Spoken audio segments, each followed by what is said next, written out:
Hi friends, host Eric here, and his beloved, special, wonderful lady friend named Rachel, Lady of the Valley of the Mists, as they call her. In Norse culture, they refer to her as the Lady of the Valley of the Mists. In ancient Greeks, called her Athena, goddess of wisdom. I call her Rachel. You can call her that too. Turn this up a bit here on my side. We've got this stereo mic, so decent chance you're going to get Rachel in your right ear and me in your left. Doesn't seem to be particularly booming in terms of levels. Hi, Alex T. I think I might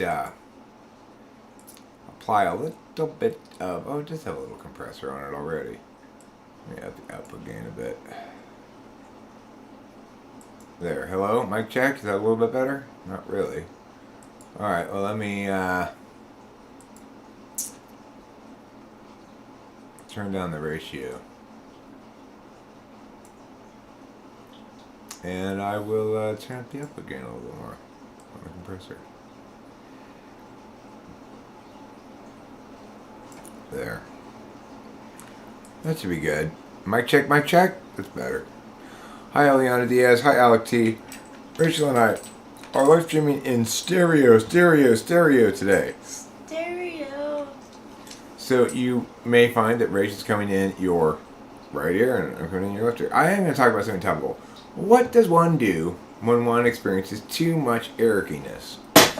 So Jeff Shaw gets a rash when he experiences too much Ericyness. Now I do get that Ericyness can be very much an irritant to your eyes, your mucous membranes, and your sense of fairness about the world. Because it shouldn't be the case that one person actually gets to be right. You know, it shouldn't be the case, but it is, unfortunately.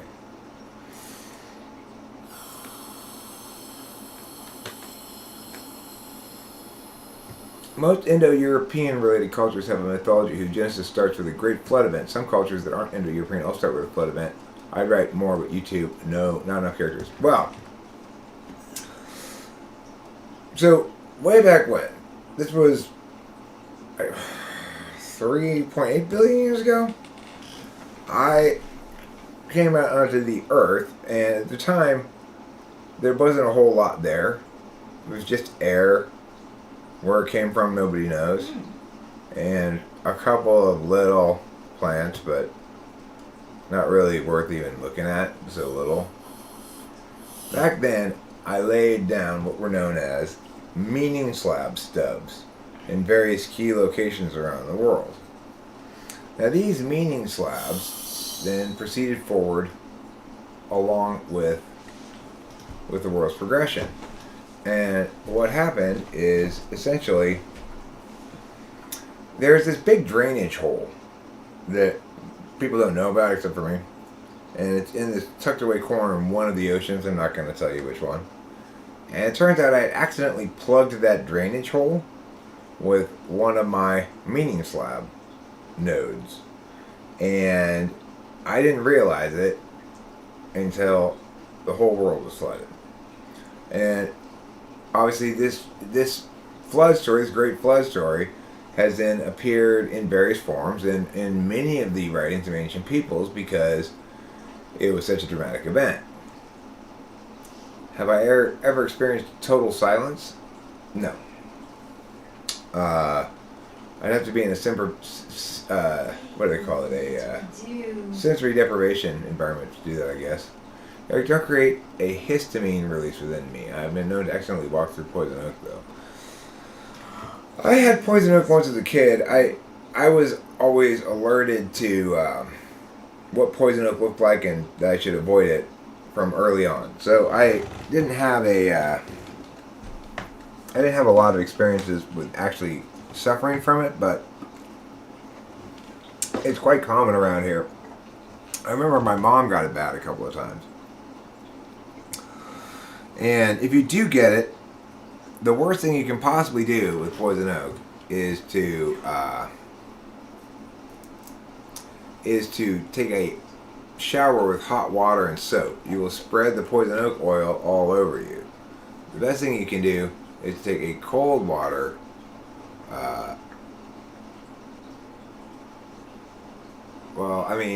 to wait a while, basically. Take off all the clothes you were wearing, set them aside, and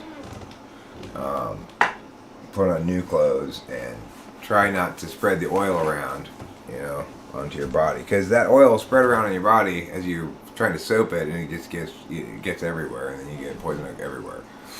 As a child, you were envenomated by a centipede. Really? Was that painful, life-threatening, or something else? Because my friend Corey's sister was bitten by a brown recluse as a child, and she apparently almost died. Those recluses need to stay reclusive if they're going to be so deadly to children. Do I think God as a concept is intangible? God as a concept is intangible? I mean, aren't all concepts definitionally intangible? Tangible being another word for expressing a physical form of some sort. I mean, it's used metaphorically to mean things that are you can grasp, maybe, but it doesn't make sense to talk about really a concept being tangible or intangible.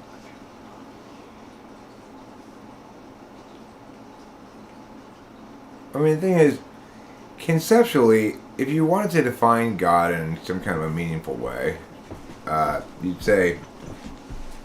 define him as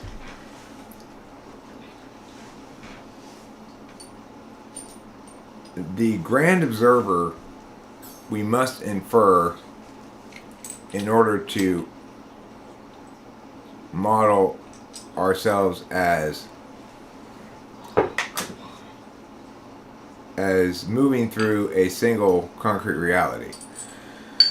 The problem is, I don't think that's actually how it works. I think we're each rendering reality independently. But regardless, if you want to say we're not, that we're biological beings and mental identities, or metaphysical identities, moving through each rendering a reality that looks the same as the ones that our compatriots are rendering, but is rendered independently on our own box, so to speak, like a MMORPG. Well, that makes a lot of sense, but then you wouldn't necessarily infer the necessity of a grand observer. Because the best argument in favor of God, if you wanted to make a sort of logical argument for God, which there's no reason to ever do that, because of course the proper relationship with that is faith, so it's not appropriately dealt with argumentationally. But regardless, if you were going to try to make an argument for God, the best argument would be, because from all of our best indication, all the data that we have, every way we can evaluate things, it's very clear that no reality manifests except insofar as it is first observed. Now, since it also appears that based on the fact that we can observe realities we haven't observed before, but that appear to be persistent rather than newly emerged things. In other words, I can discover a galaxy that's in the middle of a process that we can conclude probably was occurring before I started observing, right? If we want to assume that that's not just an illusion, that in fact the process began when we started observing it, with a backstory implied. If we don't want to interpret it that way, we want to interpret it as though it actually did exist before we observed it, then we need a grand observer to have rendered it possible to exist in the first place, and that grand observer we would call God. Because if there's one source of observation that can observe everything enough to make it exist, then even when there are no other agents to observe, then that will qualify as God. God is a remedy for those that need comfort in a concept that is intangible. Concept that is, again, just as with Eliana, concepts are always intangible. I think the word you guys are looking for is ineffable. Okay? So, the fact is, God is one of a fairly finite set of possible approaches to the fundamental cosmological questions, none of the answers to which are satisfying. So, God is one answer to the fundamental cosmological question. Why are we here? Why is there something rather than nothing? Is our existence as individual human beings or collectively as a group purposed towards something? Is there some external adjudicator of matters about which we cannot logically conclude? Matters like, the ultimate source of morality beyond. We can logically deduce negative morality from agreement on certain basic axioms, but we can't do anything with positive morality. So what are you going to do with it? Well, people approach this question in a variety of ways and come up with a variety of answers. Everybody has an answer to it, and everybody's answer is equally indefensible. So one of the big problems with atheists and agnostics and theists arguing with each other is there's an implication implicit in the fact that they're arguing that one of those answers is a better approach to a fundamental cosmological question than the other. None of them are good approaches. None of them provide any satisfactory answers. So, and that everybody should acknowledge that to begin with. We do not know. We don't have a good answer for basic cosmological questions. Because God's not a good answer, because, well, then where did God come from, A simulation's not a good answer, because, well, then where did the simulation come from? And where did the people who made that come from? And, it's like, at the end of the day, why there is something rather than nothing is one of those questions that humanity has been asking and failing to answer for its entire existence. And, you might say, well, the answer is purely just random, and there's no purpose. It's just, we are just fleas on the back of a dog that is moving through space for no reason, and we live and die and have our stuff, and whether we go this way or that way doesn't really matter. It all gets washed out. It all gets forgotten in the long big scheme of things. There's no grand scorecard. There's ultimately no good and evil. It's all relativistic and whatever. That's one possible answer to it, So, but don't fool yourself, girl. It is going right up your poop chute. Don't fool yourself, girl, into thinking that there's some reason to think that's a better answer to the question than any other of the non-answers to cosmological questions that are provided.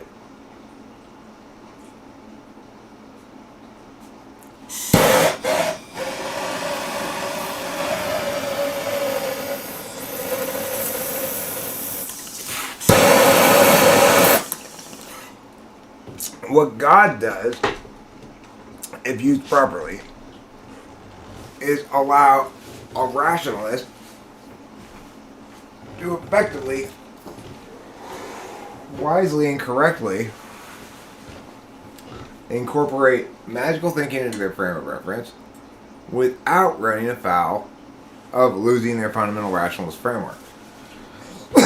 So, if one carefully parses out where one can use logic to determine moral questions, and where one can't, then one can sort of assign the unanswerables to something appropriate for unanswerability, namely magical thinking. The weird thing about atheists and agnostics is they seem to think that magical thinking is not appropriate to use in areas that require magical thinking. That's the weird thing, right? It's like, no, I get it. Magical thinking is a terrible thing to use in lots of contexts. But in contexts where magical thinking ought to be used, what's the alternative? What are you providing as an alternative app that's preferable to magical thinking in those contexts where it needs to be used? Such as determining questions of positive moral indication rather than negative moral obligation. And they don't have any answer. They say, well, it's just culture and whatever. And okay, well, that's not an answer, you know.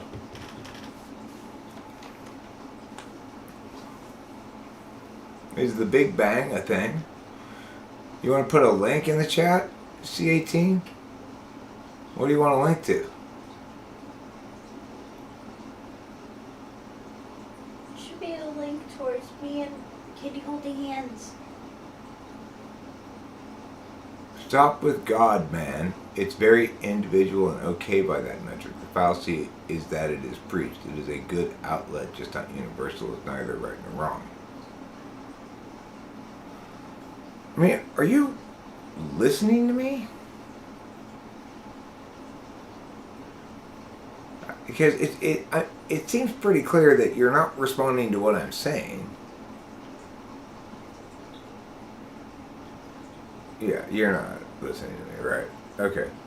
So we figured out where the clog is.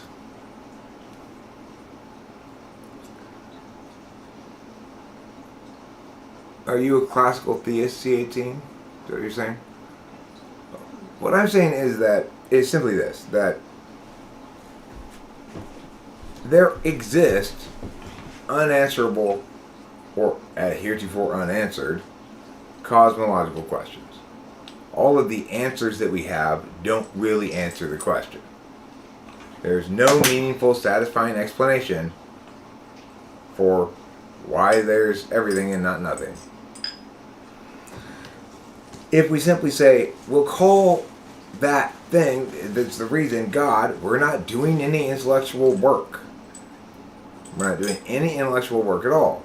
We're just saying, we're calling our lack of a reason by a name, and that makes it a reason?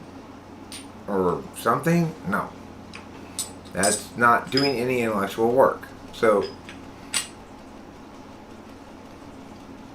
okay. So the point is this. To have a good relationship with God is to recognize that all magical thinking is predicated on faith, and faith is belief in the absence of evidence or in the face of contrary evidence. So the best thing to do is to have your relationship with God like you do jogging without having a position on the matter that universalizes. Because faith is a behavior, not an argument. And behaviors are not predicated on argumentational primacy. There are lots of things we do in life that the reason why we do them is because we want to. It's purely subjective, and that's totally fine. There's nothing wrong with that, right?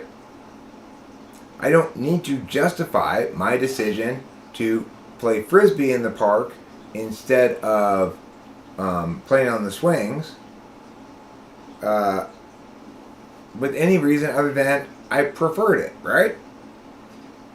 The thing is, with prayer, it's important we remember that behavior of engaging in faith is the engine of all magical thinking. And it's an engine available to all people. It's an engine that consumes some people, such that they can't frame anything except through magical thinking. But for the wisest of us, we are rationalists who figured out how to exercise magical thinking within a meta-rationalist framework that allows us to utilize it in its appropriate domain and to excise it from inappropriate domains while not argumentationally having a clear position on it, because we recognize it as a behavior, not an affirmation. Now, when everyone in the world understands and agrees with what I just said about religion, we'll all be there.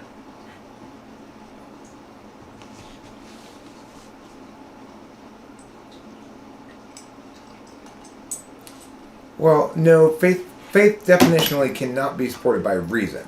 It can be supported by utility. I might find my faith useful, but that's not a reason-based justification. That's utilitarian. So, what was the being too Ericy about? Well, right now I'm being too Ericy. So, here I am pontificating on the internet again, pissing Jeff Shaw off. Why?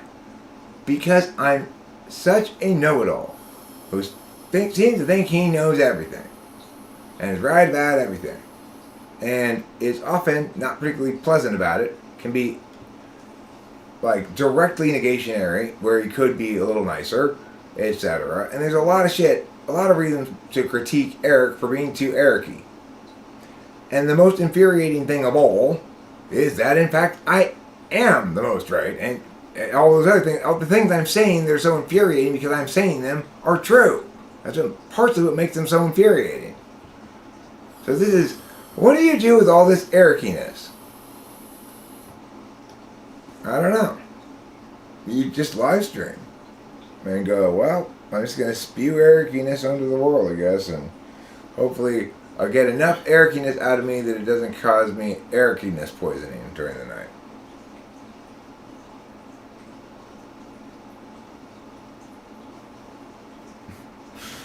Siegfried, do you have that experience as well? You get too Siegfriedy. Yeah.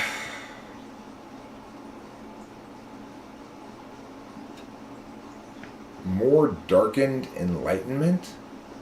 That is Ericyness? What do you mean darkened enlightenment?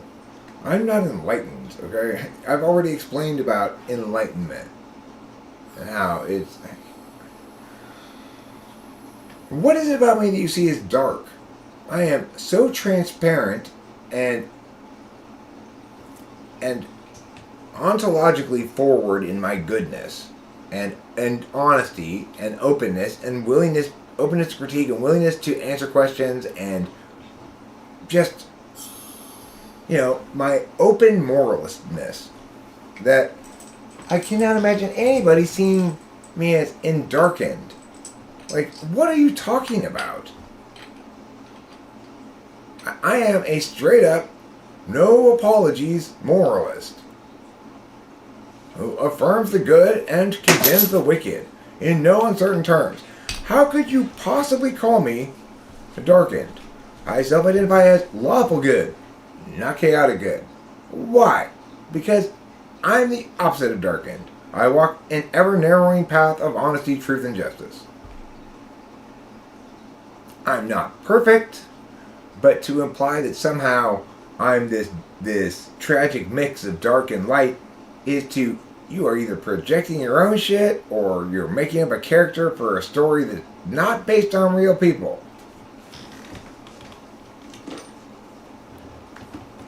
Yes, you are cool. No, that's not true. I had to work towards lawful. Look, if you start out lawful good, I agree. You are... you have the seeds of chaos within you. If you start off neutral to chaotic neutral, and you're at lawful good, that's growth. Okay, that's growth. Because it's not the destiny of ENTP to end up where I ended up, position-wise.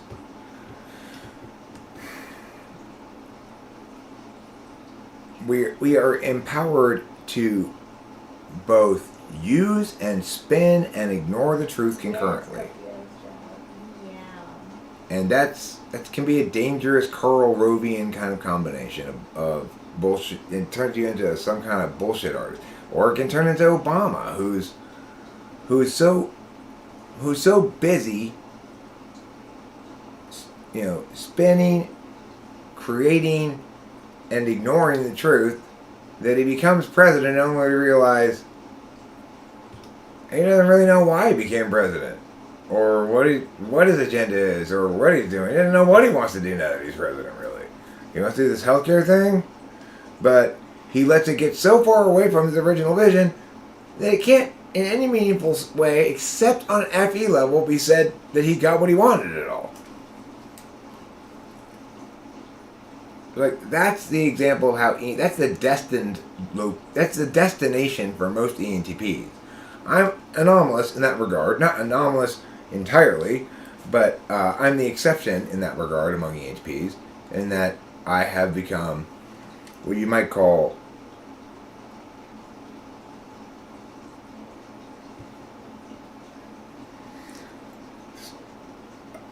a moralist. Special SEAL Team 6 is, some sort of Navy SEALs of moralism. I'm special ops of moralism, which is to say, nobody argues well in general. Moralists and relativists, neither of them argue well. But the reason I'm a moralist is not because I'm a moralist. The reason I'm a moralist is because the moralists are correct. However, that doesn't mean that they are any more likely than their relativist friends to argue well. In fact, it may be that they're a little less likely to argue well, because they typically argue from the wrong frames of reference. So,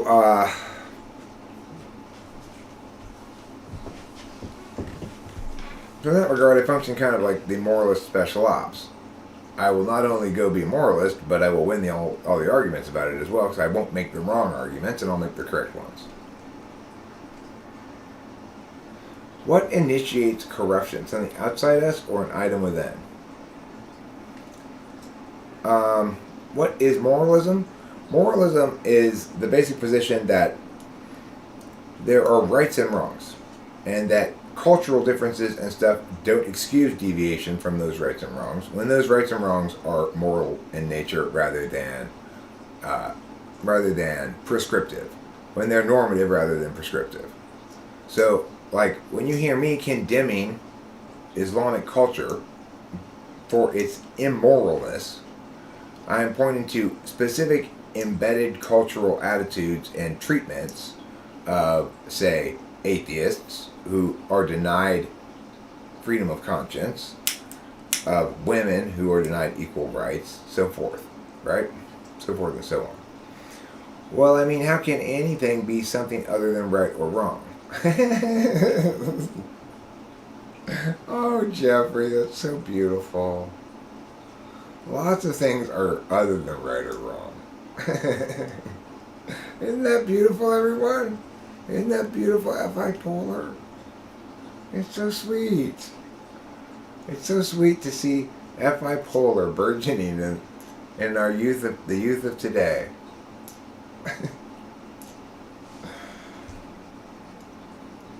I mean, how can anything be something other than right wrong?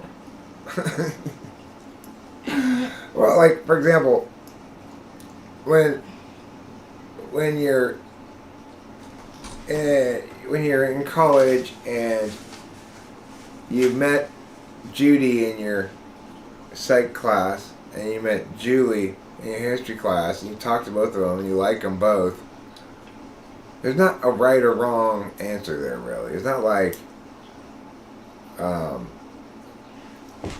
I should date Mia and not Mia. You have to have your feelings figured out or something like that. You could try to go like, okay, I'm going to count up all the pluses of Judy. Judy will cook for me. Judy does my laundry. Judy doesn't object when I forget her name. On the other hand, Julie, well, if you got Julie and Judy as your two choices, you know you're a lucky, lucky man, because Julie and Judy make frequent appearances in my hypotheticals. Julie is greater than Judy, says Ash? Ooh, that's a bold claim. I'm going to tell Judy you said that. There was the story of the 3 Jews in Babylon who didn't go on the king's government diet. It was handled scientifically rather than forced mandates, somewhat. I don't want to go on the king's diet. Eating nothing but grilled pheasant. Is that a king's diet? You eat nothing but grilled pheasant? What is the king having to eat today, Chamberlain? His usual. Breakfast he'll have grilled pheasant.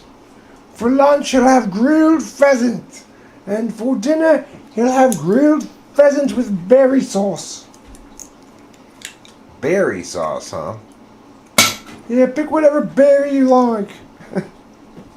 He's not picky about his berries, is he? This king now, some kings are very picky about their berries. But King Berry Don't Care is not so picky about his berries. His name King Berry Don't Care? Yes. His family comes from a long line of people who don't care about berries. On his mother's side, of course. The Berry Don't Cares of Lithuania, the ruling family, sent their eligible bachelor son to marry our daughter.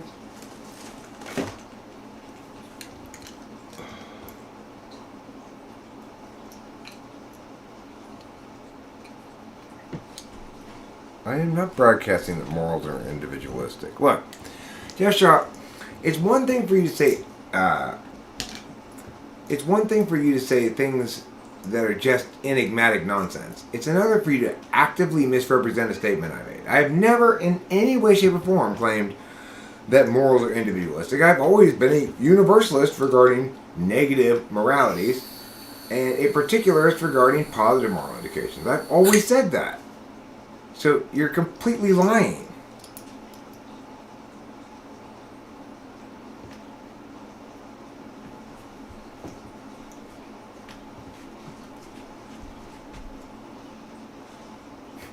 Oh, I see. You don't understand that individualistic. If you're going to have any meaning here, it's going to have to mean universalistic as well. Why didn't you use the word universal? That's what I say, right? I say morals are universal. You say, I say morals are individualistic. Huh? What?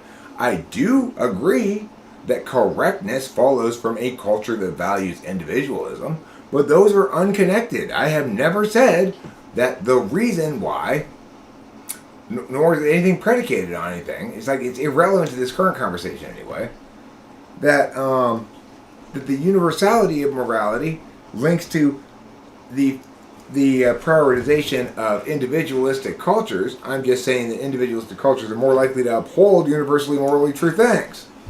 So, God, I mean, do me at least the service of not,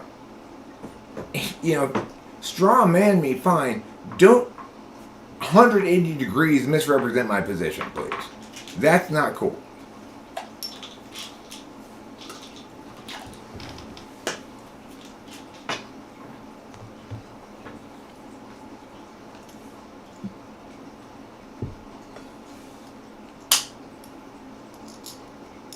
Negative versus positive morality. Negative moral obligations are things that are morally prohibited.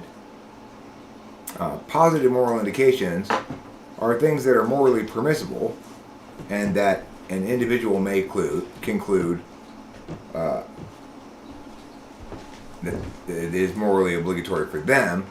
The point is, you can't sustain argumentationally claims about the positive moral indications, what one ought to do, in the same way that you can sustain claims argumentationally about what one ought not do, because they operate differently as rights.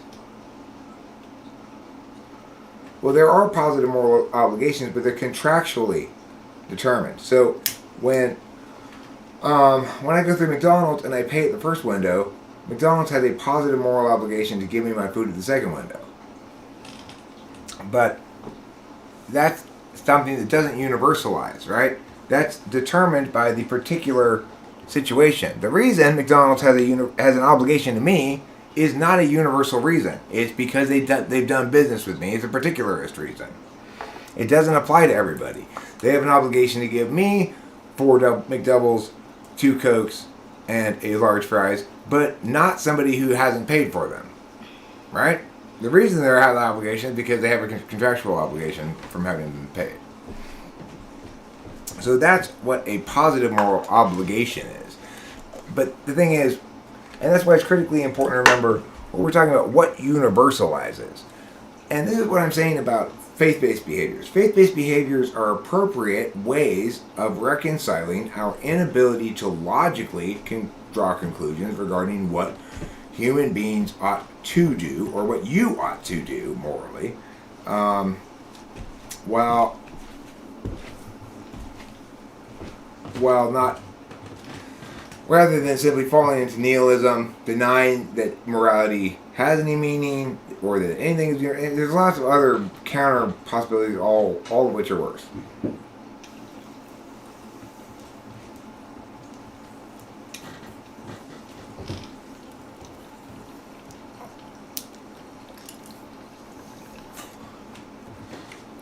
Jeff Shaw.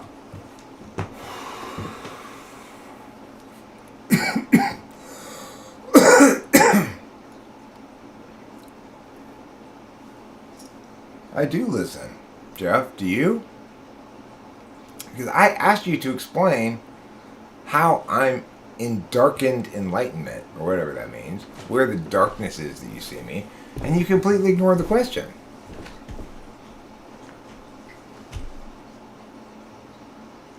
Unless your question is there is no answer to that, Eric. Good night. Good night, my precious sweet Good darling. night. I love you. I love you too. From your head to your poo.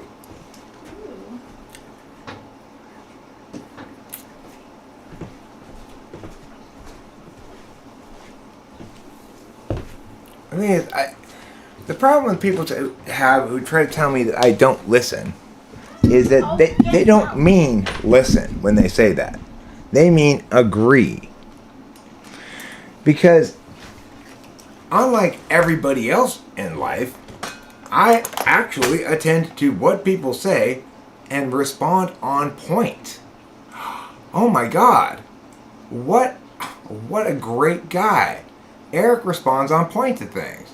Nobody does that.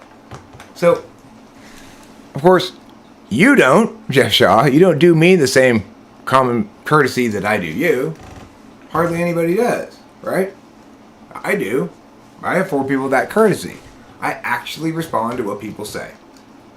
But if they ask a question, I answer the question. It was a play on you live in a gray area, not so much you are a dark person. I live in a gray area? Yeah. I understand what you're saying. I exist in the canyons between boxes. It's true. That's true. I exist in the canyons between boxes. For a professional boxer like Jeff Shaw, this is frustrating. Because he keeps trying to make boxes that are real thin. Now you're in this box, god damn it. Okay, well at least we're gonna call you, Box Canyon. My name's Box Canyon. Box Canyon's a good name for a porn girl, Box Canyon -gash. Hi, my name's Slipbox. Slipbox Canyon Gash. Slipbox Canyon Gash is a, I don't know the Big Boss Man thing. I don't know what it is. I've got stuff in the works right now. I got projects in the works. Oh, well, in fact, I'll share you a little bit of the progress we have been making on one of those. I got most of Rachel's vocals done today on this song we've been working on, which makes me a very happy Eric. I buy a cat food if it's an 80 cream. Wonder what that could mean. Always sit down, coming up dreams, or you'll fall to the ground and you'll make a scene. I'm Wendy Whippets, BWP's wife. It's a hell of a life, lots of nods, little strife. Wendy Whippets has arrived. BWP and Wendy Whippets invite you to sing along with our song Like Me. Much more you see, like the BPPFACE. I'm a baby pig and my face is poo. My name is Mr. Poop Face. Nice to meet you. What we need is a party in here. Dancing girls, music, drugs, beer. And baby pig poop face. And there's a party in here. Dancing girls. W-E-N to the D-Y to the space. Whippets are what go in my face. Why wouldn't they? I'm not Cindy Slipper J. No way, I'm Wendy Whippets today. Mrs. Big Poop Face is also okay. Baby pig poop face, I might say. Together we're a couple that's super gay. Just the BWP and Wendy Whippets invite you to sing along with our song. Double poop face and his wife. Mrs. Baby Wendy Whippets, big poop face for life. Double poop face and his wife. Mrs. Baby Wendy Whippets, big poop face for life. Double poop face and his wife. Have a nice night.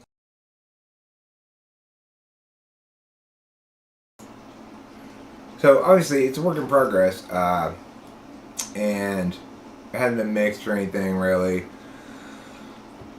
but coming together pretty good. I'm pretty happy with how it's coming together. I haven't redone any of my vocals yet. I want to maybe add some pads here and there. I'm not sure. I got to play around with it a little bit and see what it ends up being. But I got 2 more chunks of Rachel's vocals to do. I need to do her voice in the chorus along with mine. I need to do her voice in the we're a couple that's super gay part, and then I need her to do the part that goes like this.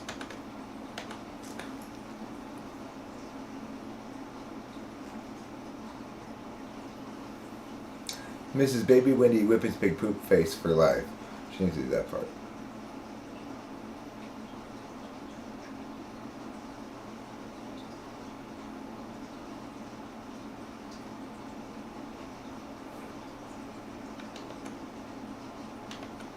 Well, I mean, none of us have. That's the thing. What's your name? What's his name? Poop face over there. Not me, poop face. I'm not the only poop face in the world, okay? Baby poop face is not the only poop face. Siegfried, you make me wish I had any dumb friends in my life. I don't get to intuitize with people enough. Well, here's the thing. None of us here do, right? None of us here are able to engage how we want to engage regularly in our own lives, which is why we're here.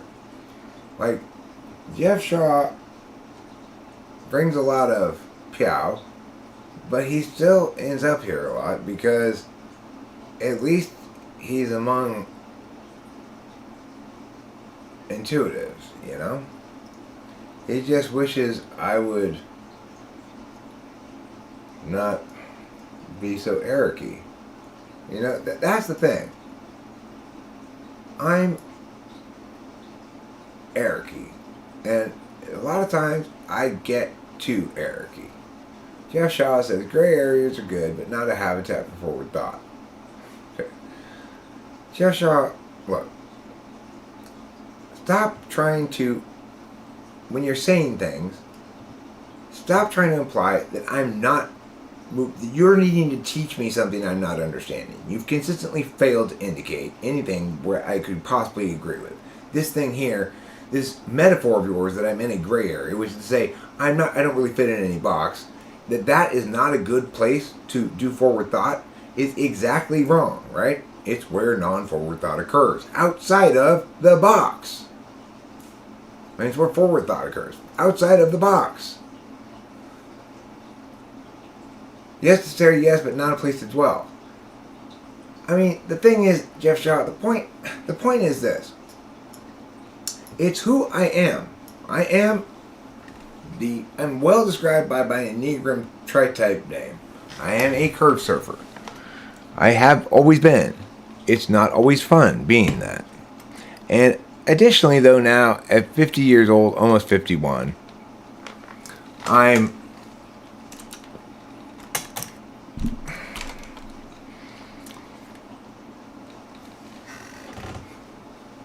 largely unburdened by the uncertainties of self that are necessarily a part of a growth process that does eventually lead somewhere. And where it leads to isn't any place special or magical or enlightened. It's just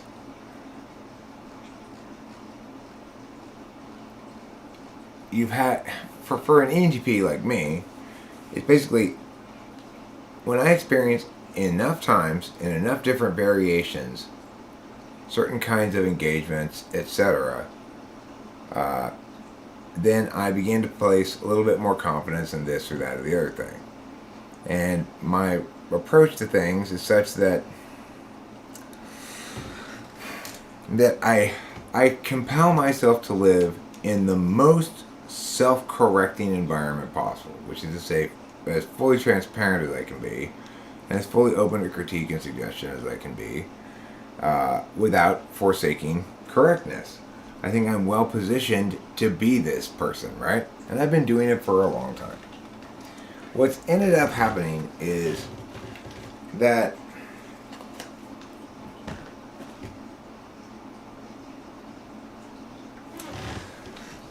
there used to be in me an underlying lurking fear, still a little bit of like imposter syndrome, right? Like, but Eric, what if you've got this all wrong?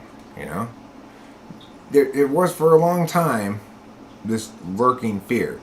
It's completely gone.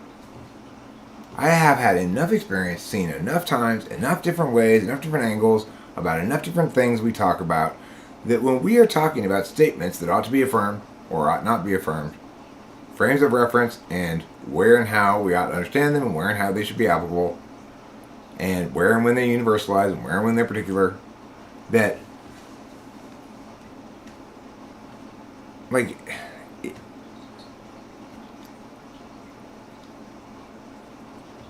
it's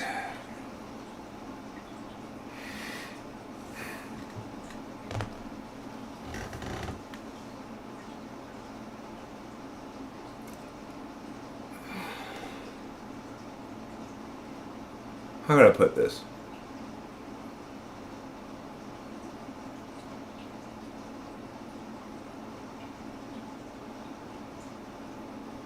The answer to everything?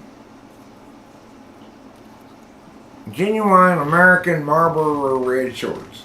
The finest cigarette in the world, and a cigarette you cannot attain in any country other than the United States of America. Oh, sure, you can purchase cigarettes that say Marlboro Reds on them. You can purchase cigarettes in the same packaging as American Marlboro Reds, but when you reach into that package of Mexican or Canadian Marlboro Red and pull one out and put it in your lips and puff from it for the first time, you will immediately be struck by the fact that this is no real American Marlboro Red, sir. Other countries getting our cigarettes wrong.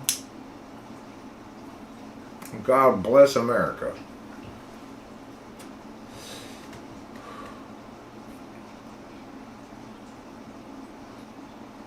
Nah, Boba Fett, smoking Marlboros don't make me a man. Being a man made me smoke Marlboros. Know what I'm saying? Have you ever felt you've explored the unintended core of yourself? I think I did that when I was in an abusive relationship with Kimberly, and I did internal family systems. And I spent some time on talking to the various parts of myself. And it was that process of internal family systems that made me understand the following: that there was a part of me that was very hurt and angry at myself for not protecting that part of me from Kimberly. And that part of me can broadly be called FI. And I was ashamed of myself because I couldn't reassure that part of me that I was going to protect it again. I was going to protect it next time. I couldn't reassure it because I can't get in front of somebody hurting my feelings. It doesn't make any sense, right? So that was the first time I realized that I was really hurt and angry at myself for not protecting myself.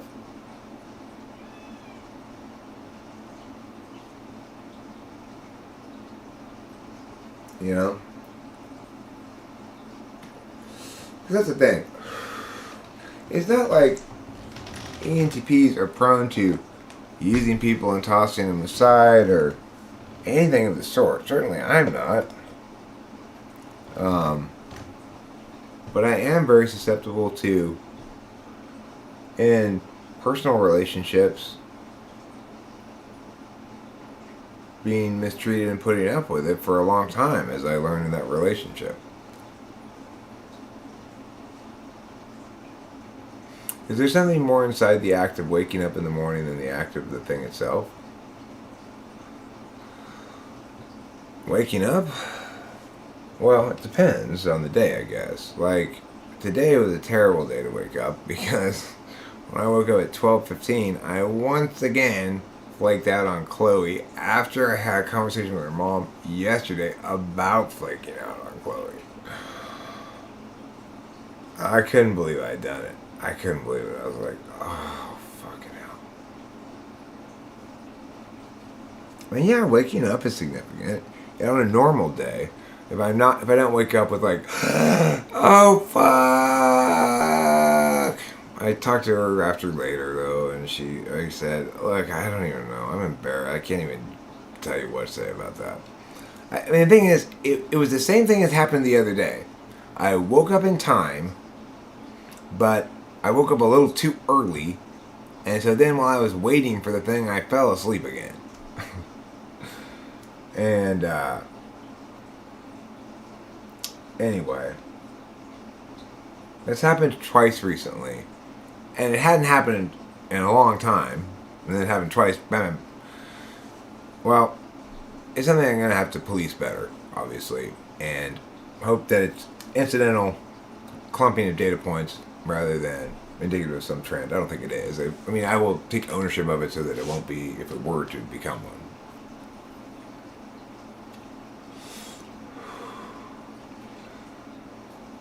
What's the strongest emotion when I did that this morning? Embarrassment. Embarrassment for sure. I felt embarrassed. I felt embarrassed and like, oh God. I also felt like, oh fuck. Here comes a lashing, and I'm just gonna have to stand there and take it because there's nothing you can say, Eric. You screw up. And the thing is, I keep screwing up with Chloe. Now, normally, it's a kind of screw up where it's not really screwing up. It's like, yes, I said yesterday we're going to do this, but I have to cancel now for tomorrow. Which is not the same kind of screwing up as just not showing up, but and I had to explain to Chloe's mom, and it's totally coincidental that it keeps happening to Chloe, that something happens. I gotta change it or whatever. It's like, it's not anything to do with Chloe. I like Chloe. She's fine. In fact, I want to talk with Chloe. The last time I talked to and the worst thing is, the last time I talked to Chloe's mom, I was saying, look, next time I talk to Chloe, I want to talk to her about, it's like, I want to shrink her. Because her mom had been talking to me about Chloe expressing meowing or whatever. So I want to find out what's going on a little bit, but then I forget about her. Not forget about her, but it's like then I fuck up or change things or deprioritize her in ways that in a little clump of occasions, make it seem like somehow I don't like Chloe, which is totally not the case. It's totally more all about Eric than that, you know? And that's my biggest concern now, after talking to the mom, is I don't want Chloe to think I don't like her or something. Because it's not true. I do like Chloe fine. Chloe's great. I have no problems with Chloe. I have more problems with Jeffrey than I do with Chloe. Eric, why is the world full of idiots? I mean, here's the thing. Here's the thing that's surprising to me a little bit.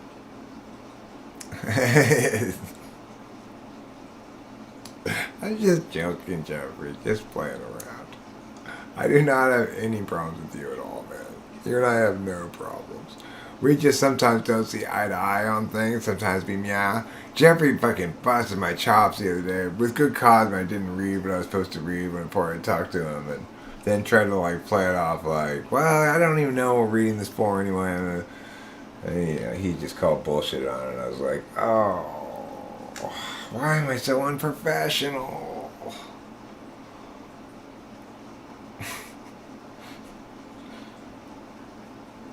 I wish I were more professional. And then I felt sad for a second. And then I was like, oh well. And then Jeffrey fucked up like the next time, and I got him, and then he was embarrassed, and I thought, aha, now we're even. Remember, Jeffrey, when you're like, why? See, now I have to, I'm like, so basically you're saying I have to write this whole thing. And then you felt all embarrassed, and you went off and you did it yourself properly. After that, I was like, okay, that made me feel better. Now we're even. We're even again. Isn't that funny? Isn't that funny, Jeffrey? What a petty guy I am, huh? It's like, but you see, when Jeffrey busts my chops, and I got no excuse, and he's hitting me right in the SITE, you just didn't, SE, you didn't do what you're supposed to do, and now here we are supposed to talk about it, and you're trying to be like, well, I need more information. Fuck off, Eric. And what are you going to do? You just go, oh, I can't believe I tried to pass that off as something else. Oh, fuck. I totally got caught. I want you to reassure your mom. I really do try to be as responsible as I can with you guys. And I don't mean to be flaky. I don't know why it happens. I'm going to resolve to make it not happen as much, okay? I really am. I'm sorry I'm so unreliable. It's because I suck ass. You know? Sometimes in life, everybody has to suck a little ass. I too, right? Like, everybody in life sometimes just has to suck a little ass. Sometimes that someone's me. And I don't like it any more than anybody else. But you know what? I just get it over with. Otherwise, but I don't like people pushing back when I tell them, oh, that's unfortunate, but it looks like you this time are the one who sucks ass. And they go, no, I'm not. Look, remember, we all sometimes suck ass. Let's not pretend. And then they push back. I don't like that.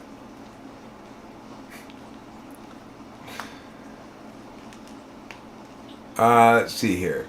Just trying to help you out of your K-pop addiction, bro. I do need help with that. I am, unfortunately,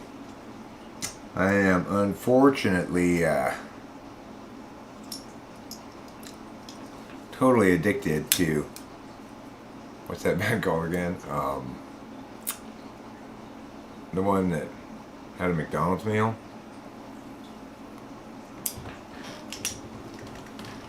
REO Speedwagon?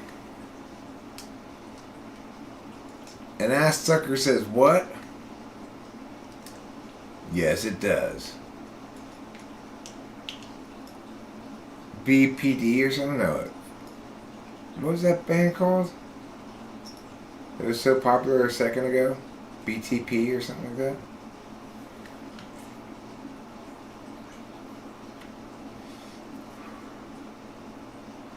BTS. Yeah. What did BTS stand for? Bacon Tomato Sandwich? What did BTS stand for? Was it Bacon Tomato Sandwich? Or was it Big Titty Syndrome? If I were a medical doctor and a patient came in and she was a college student with particularly large breasts, I'd say, okay, well, Misty, I'm sorry to tell you this, but you've got BTS. Big Titty Syndrome. And then Misty would be like, oh you're fine. And I'd be like, Humping at the doctor's office, yeah. Just like in pornography movies. She's got big titties that need a lot of examination with the stethoscope.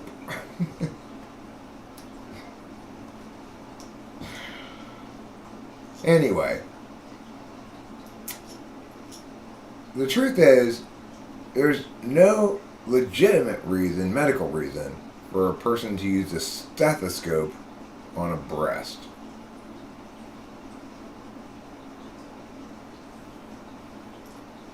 You know?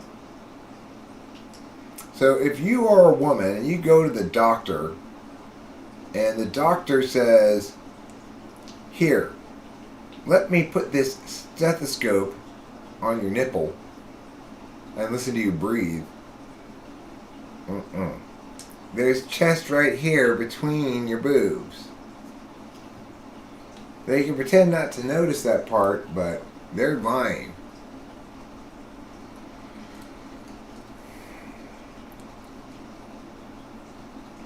If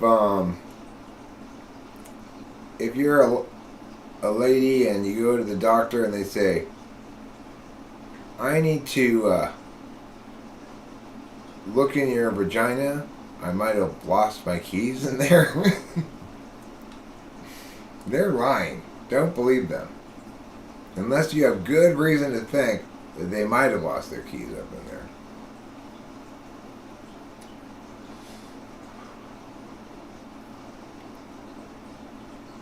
Master Bobby, stop worrying about sexuality. Eric, you speak to breathe and speak. I breathe to speak and breathe. Yeah. How does energy make an INFP feel? What kind of energy?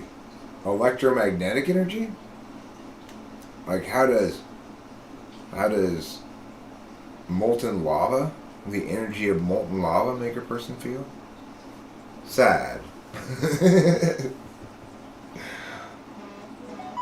I learned from watching anime that tig old biddies are simply magic.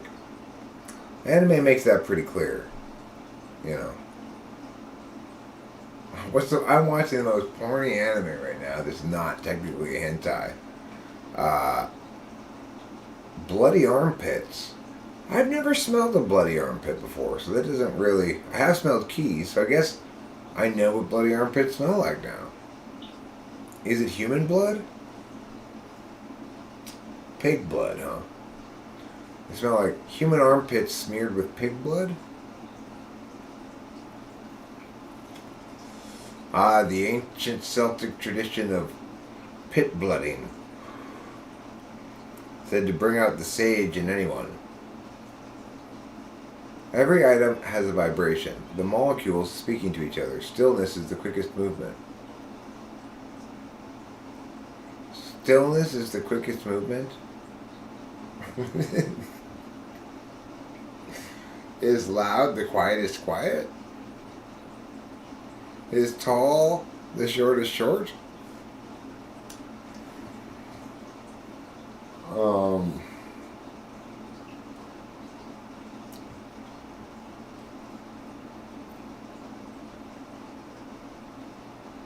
Silence is the loudest.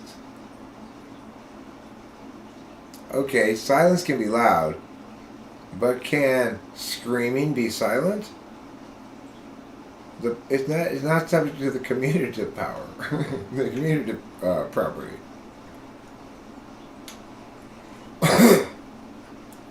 Okay?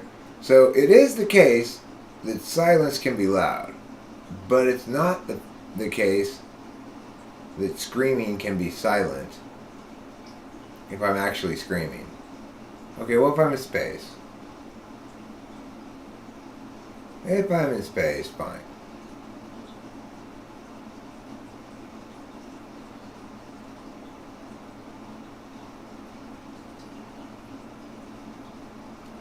Poets overuse. Words poets overuse. Love. Thermometers are just speedometers for atoms. I like that too, Peter Dentici. Well said.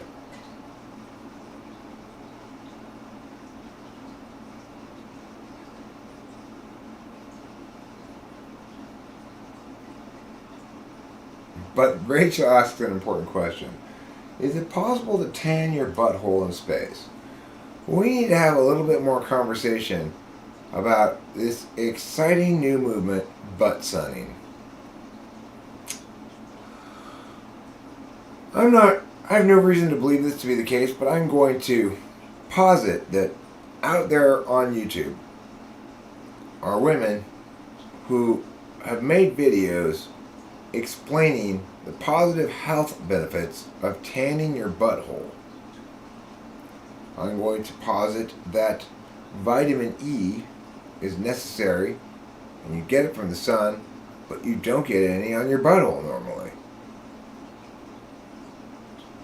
Plus, what if you're with a guy and he's like, ew, your butthole looks so pale and sickly? How embarrassing would that be? You don't want to be known for your pale and sickly looking butthole. Well, the thing about butt sunning is Tiffany's going to rush in, highly alarmed from something she's seen on the internet, and ask Mindy to check her butthole to see if it's tan enough. Mindy, of course, is going to decline the request. I'm not looking at your butthole.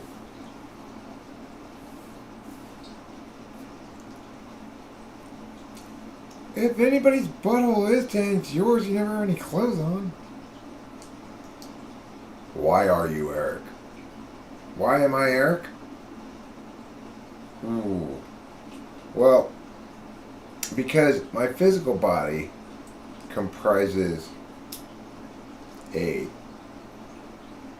shell that has hardened around the continual outpouring of Ericyness that spawns in my solar plexus. Okay?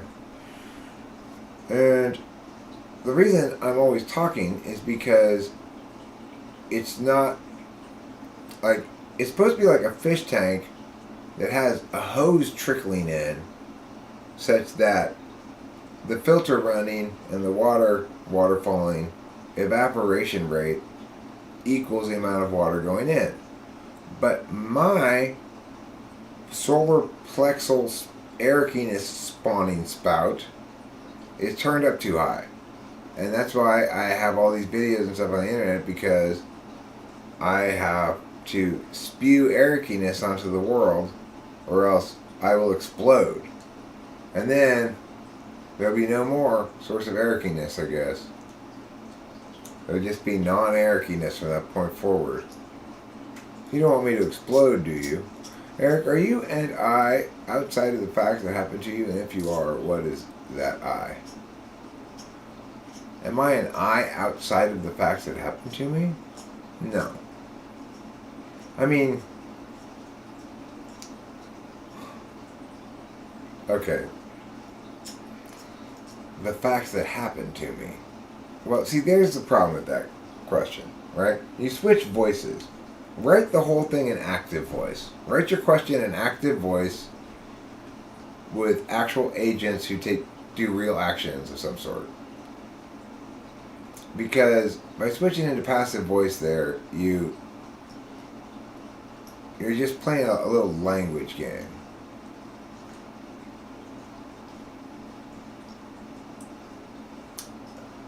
No, I don't tan my butthole. I only heard about this butt sunning for the first time last night. It just leaped into a position of prominence in possible storylines going forward for Mindy's Club. And I will be at some point here this evening. I may even do it while I'm still streaming for a little while until it becomes obvious to everybody how boring it is for those of you watching. But I may get it set up while I'm still on the stream.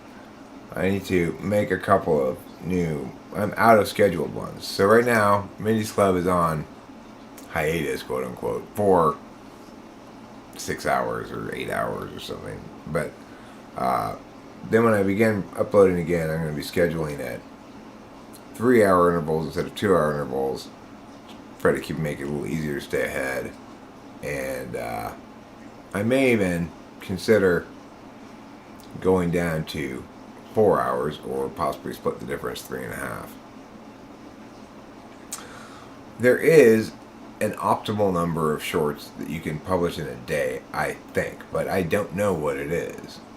And I may be wrong about the first position anyway.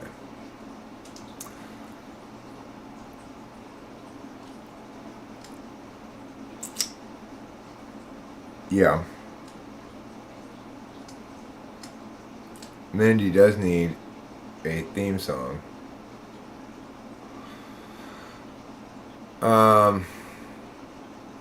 Have you ever experienced non-dual awareness?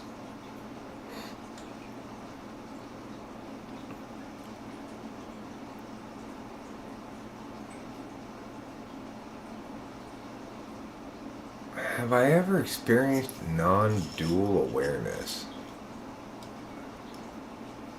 What does that mean?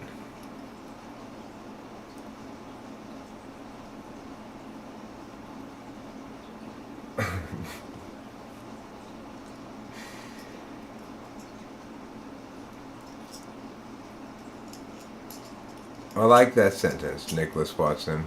Racism is gay, and if you're offended by that, then you're retarded. I like it. It reminds me of the clip here, a little bit, that I will share with everybody now. This is a clip, a link that will take you to a Google Drive link to a short video clip on my Google Drive. The reason it's on my Google Drive is because it's copyrighted material that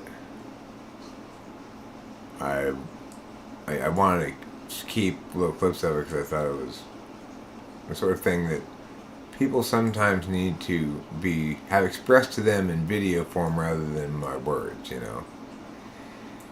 So it's like, instead of saying "meow" to somebody, you say, "Look, I have something very important to tell you, and here it is." And you put this link,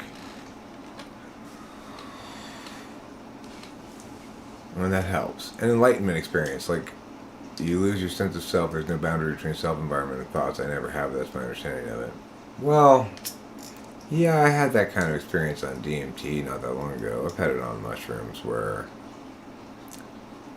I mean, those kind of words are silly in a lot of different ways. If you're experiencing the world in any way at all that links experience to mapping, which is like almost constantly for almost everybody, then those things, then the distinctions there don't really make any sense. If you truly have that occur, what you're saying there, then you wouldn't remember it, because those drawing of distinctions are a necessary part of creating memories. In other words, without language and mapping stuff, we don't have a map afterwards. Emotional explosions must be prevented in order for others. If prevention is impossible, explode in isolation. Once you explode in writing and art, avoid being the magma underneath an innocent city.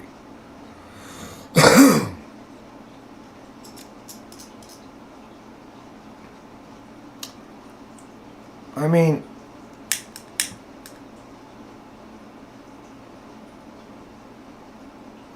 emotional explosions must be prevented.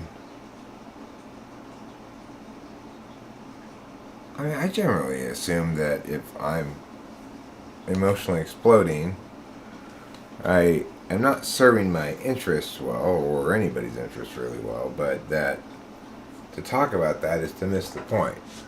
Somebody's been wrong in a deeply offensive way if I'm exploding emotionally. And we should be focusing on that wrongness, not my emotional explosivity. But I agree that in no way, shape, or form does it do anybody good for me to scream and yell.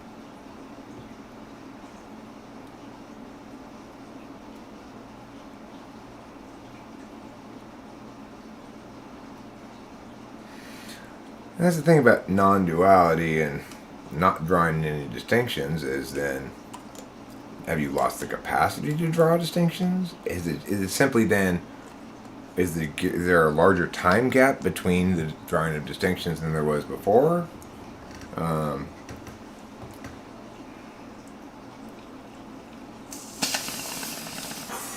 How does one retain the ability to draw distinctions in that state of non-duality? If it's truly a state of non-duality, then aren't those distinctions lost?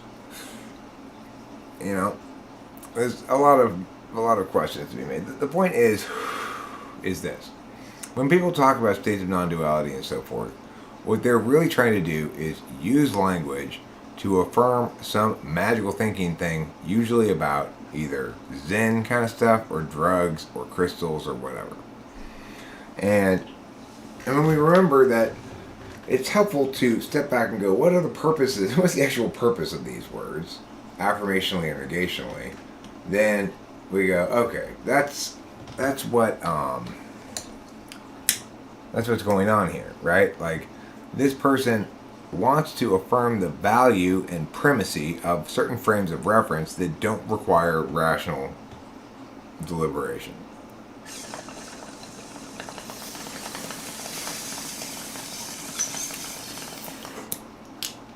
And of course, you can play that game with them and say, I don't think you mean anything by that, but you're more well served to say, okay, so basically what you're saying is you like to affirm non-rational metrics of epistemology, ontology over rationalist ones. Are you saying that experience of these non-rationalist ontologies and epistemologies is a preferable general state of being? Are you saying, yeah, it's like, you're better served just to ask questions about it, like that.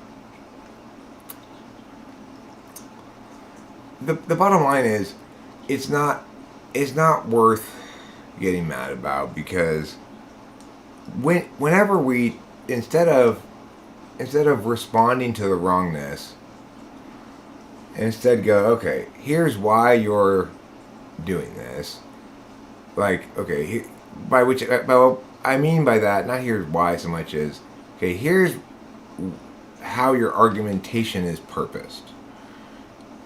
It's purposed to attain. In other words, if you successfully affirm or negate whatever it is you're successfully affirming or negating, these are the implications of that. And because most people don't affirm or negate because it's correct, but because they're affirming and negating what they want to be correct, not what is correct.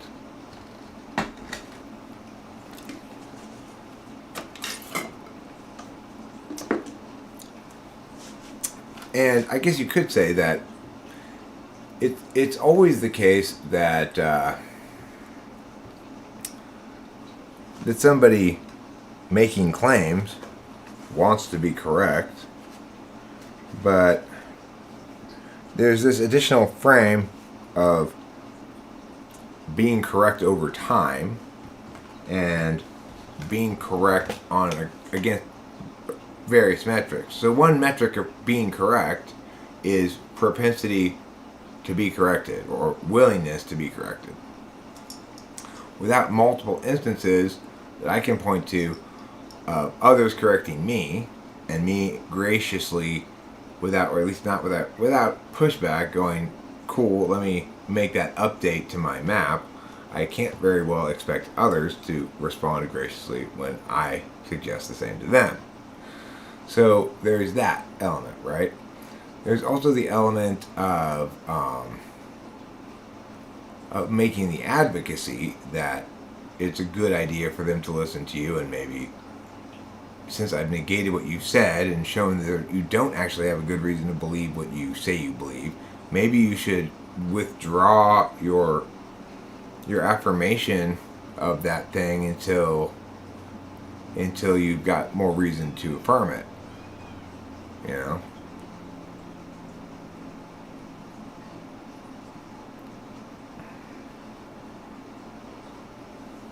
I suppose I might be able to give the evil to a surprise pinka with my butt poop, yeah.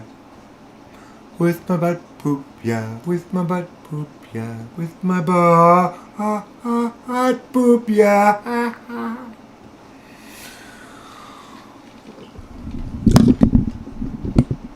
Whiskey and broken hearts.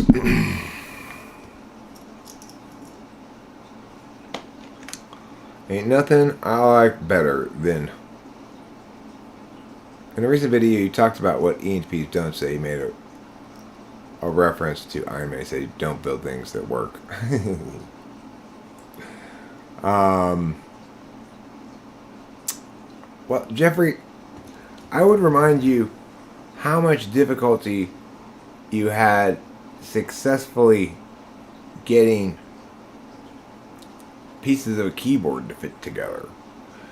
It's not just about you, right? It's like we're good at the parts of things that we're good at, but we really need like some STJ then to implement our idea. Are you building a rocket? It wouldn't surprise me at all if you are. Jeffrey's much more into TE kind of stuff than I ever was, but it's more like conceptual TE shit. Like, I'm going to start a business selling these keyboards, you know, shit like that, which he did. He's much more 3 than I'll ever be.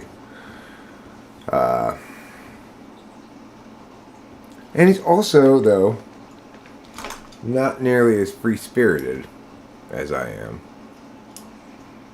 So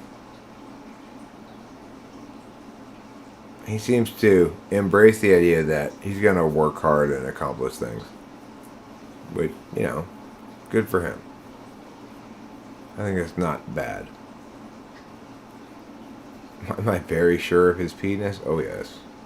He's not an ENTJ. He's an ENTP. For sure. For sure. He's just not as lighthearted as I am.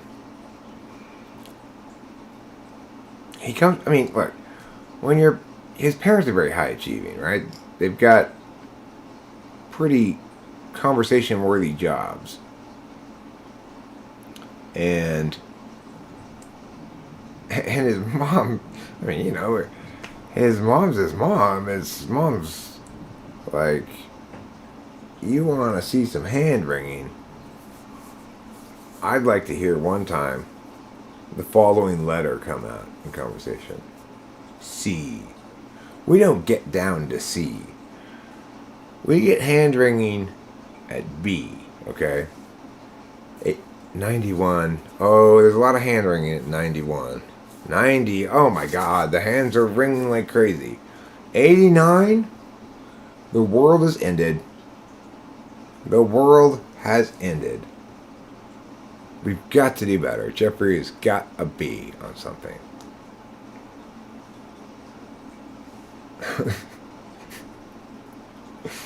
So, I didn't have those kind of expectations put onto me. Meanwhile, what was I doing? You get DS, BS, and CS all the time.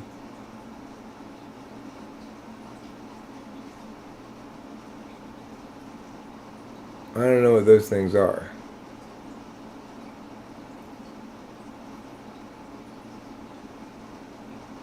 Anyway, existence is a scam by philosophers to sell more philosophy. Good point. Oh, you get B's and C's. Oh, you do get C's? What did you get a C in? What did you get a C in? But you know what I really appreciate about Jeffrey's family is, even though they don't ever follow my advice, they continue to seek my input. And I can't help but think that it's a positive influence on everybody. Because, well, that's why I didn't hear about it. It's not a subject that I might have anything to do with, you know. Your nose is pretty bulbous. Are you an alcoholic like W.C. Fields? That's so funny, Jeffrey. I too got a C in chemistry. EHPs really don't like chemistry. Bulbous. Like a bulb.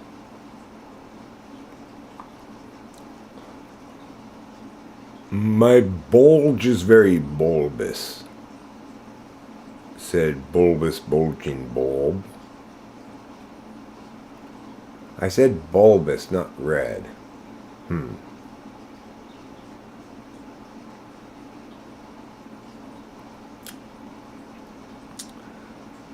Yes, Peter didn't teach you. Peter didn't teach you says nose size is related to penis length, which is to say, he's correct. Nose size is penis length's sister. That's their relationship. They have the same, well, they're half. She's half sister. Same father, different mother.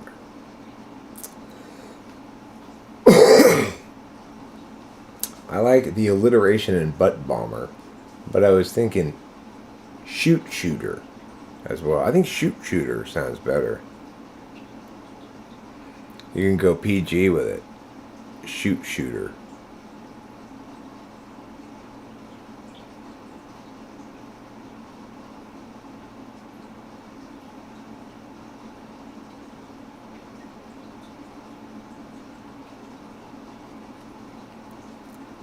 Call it your root computer.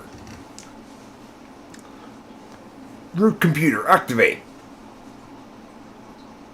Activation, up, shootage, shot. Problem is, bomb's making too large of a claim. It really is. Since your superpower is poo-based, keep your claims within the scope of the nature of your power. Poo-based powers shouldn't make claims larger than shooting. Shouldn't be annihilation in there, shouldn't be any bombing, shouldn't be any, just, that's as far as it goes when you got a poo-based power.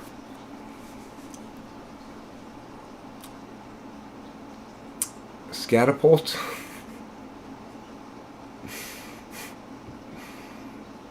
How about the feces fire?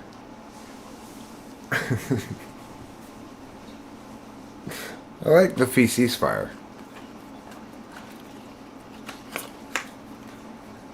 Are you tired of this battle? Activate feces fire. Oh God, there's shit all over everybody. Stop fighting, we've got poo on us. Brings an instant halt to hostilities anywhere in the world. Blackwater offers, via Elon Musk Technologies, feces fire. You can sell it to the UN.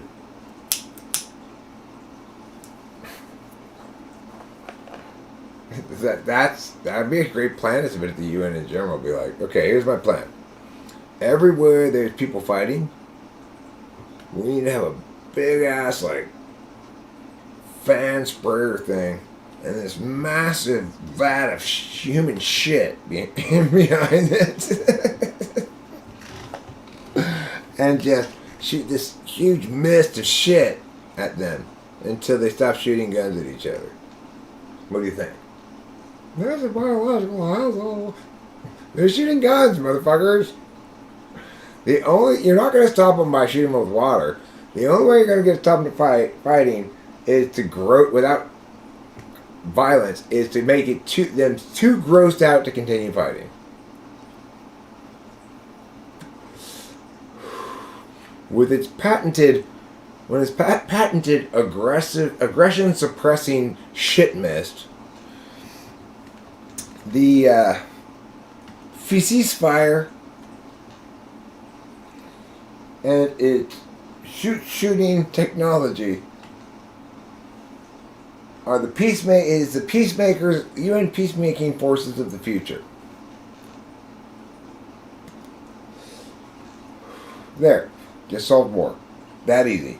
Just that easy, people. Together, we can do anything. We can move mountains. We just solved war by generating a new product called the ceasefire.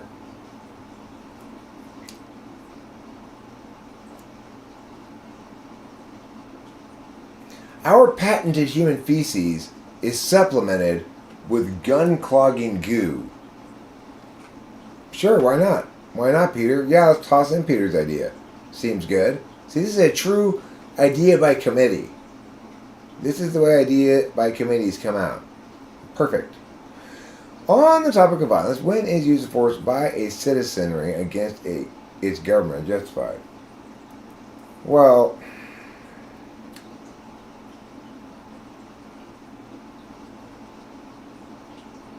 when in the course of human events, it's a tough standard to establish.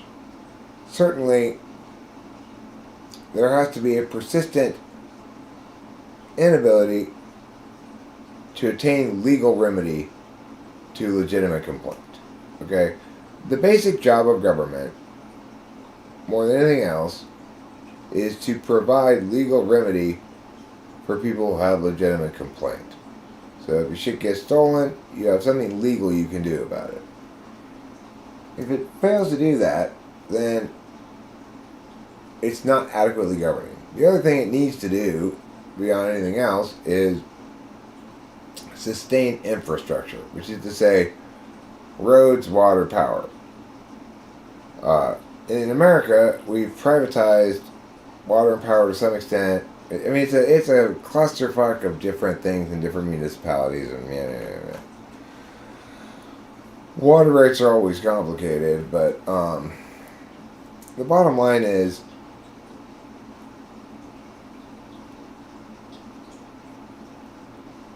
the exact level of tyranny that justifies revolution is difficult to articulate, but it requires there to be a persistent failure of the governing body to meet its duties of due process of law afforded to its citizens. And so, for those who think like the bullshit that happened in Washington, D.C. was somehow justified when Trump lost the election, that's insane. Even if the election had been stolen, that certainly is not revolution material.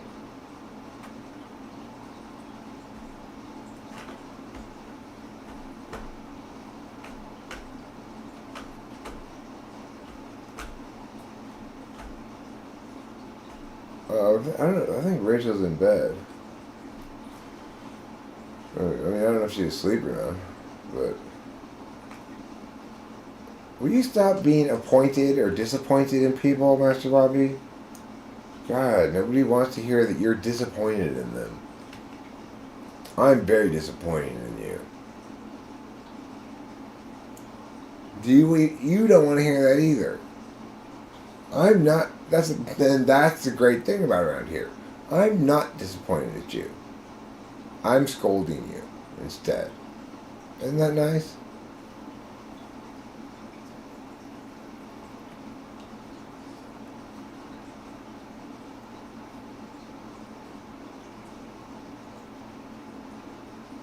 What I articulated, for a united peoples to rise up in revolution against a tyrannical government, that government needs to be tyrannical in the following ways. Specifically, they need to persistently, over time, display a pattern of denying due process or access to transparent public and legal proceedings when individuals need legal remedies for harms done to them. And since nobody can make that claim about the United States, there's no good cause for revolution.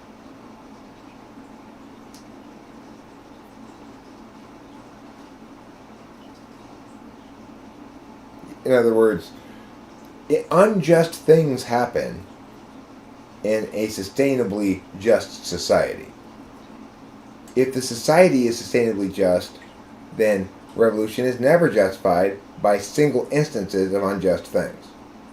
Because you don't want to tear down a fundamentally just society because it's imperfect.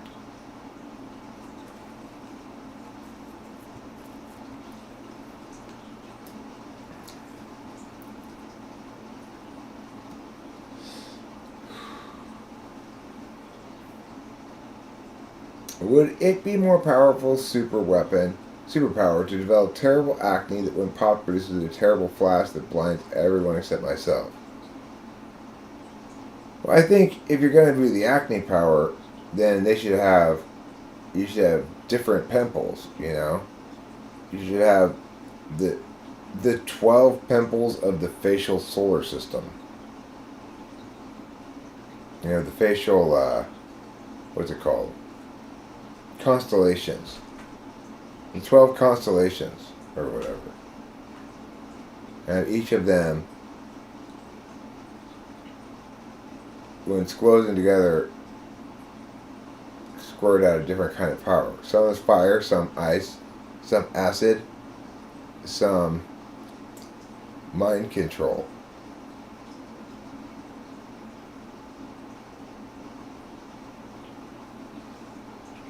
Well, remember that They Might Be Giants song, Master Bobby? If it weren't for disappointments, I wouldn't have any appointments. Yep. Good point. Well stated, They Might Be Giants. Well stated.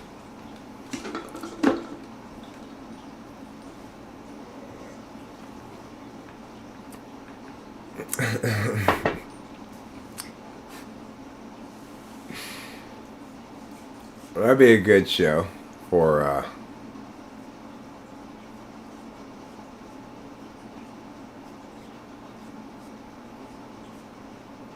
well, no, just our armed revolt, which is part of a non-metaphorical revolution, is not relative.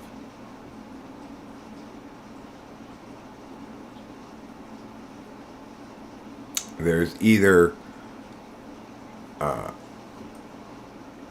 gatherings of armed men and women fighting against other gatherings of armed men and women representing the government, or there's not. You know, there's nothing gray about that, right?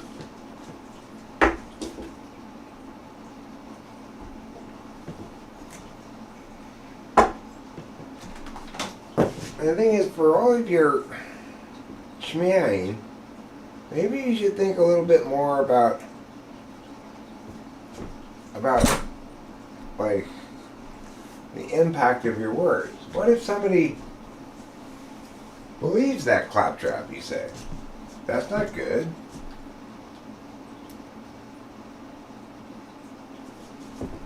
It's not like you've helped anything. You've just muddied everybody's understanding for no purpose whatsoever, since clarity is possible and preferable. So what's up with that? Are you some kind of supervillain? Are you the supervillain named Norbert No Goods a Lot? Is that your supervillain name? You know, it's not like you don't know that you're spewing bullshit. You must know you're spewing bullshit. Maybe you don't. I don't know. Maybe you do. Maybe you don't. Nobody knows except my bone. My bone may know, but it's inside my pants where it belongs tonight. Nobody knows, nobody knows, nobody knows except my bone. My bones where it belongs tonight. Inside of my pants like it's a frightened of the attention from people on the street. It is not for them to see. No, no, that would be mean.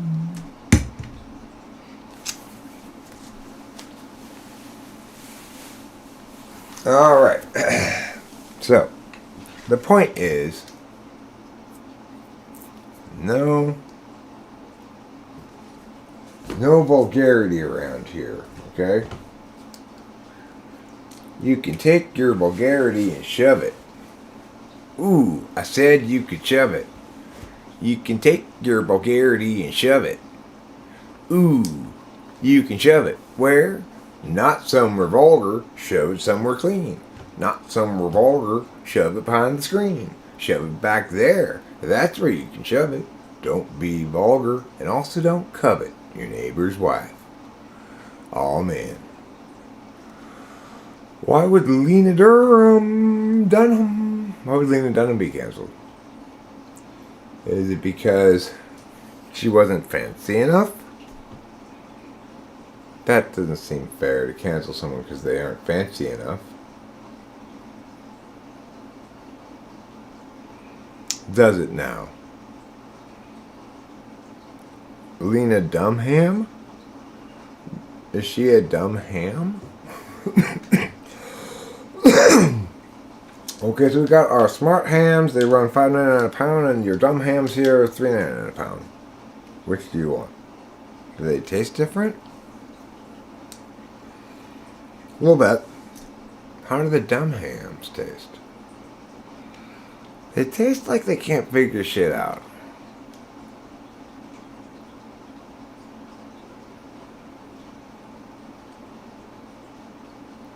Horse cockatius. I know you want that to be pronounced horse cockitis, but horse cockatius is a great name for a little known Greek deity. His superpower being pretty clear.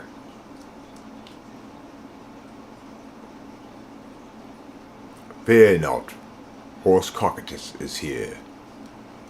Oh, horse cockatius, thank God you can save the day. Yes. What sort of emergency is there that requires me to use my horse cock? There's a hole in the dike. About this big.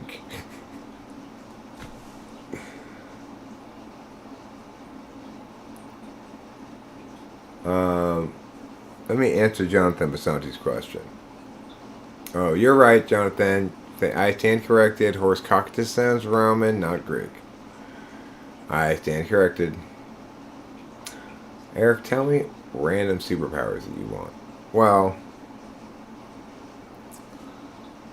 I'd like the superpower called ISTJ Shadow Clone. ISTJ Shadow Clone gets phone set up here, gets the kids over here, gets a nice flat surface for them to stand on, gets them set up in an initial setup, asks me a question, and I go, and they I want that power. ISTJ Shadow Clone. Please. Please what? Please Eric. You please Eric. Who would please Eric? Oh, Shadow Clone Jutsu. Shadow Clone Jutsu! Kage no Bushin Jutsu! And then... Alright, what are we doing? Set up for some shorts. And then, like... Which kids are gonna be on stage first? Which kids are in the first scene?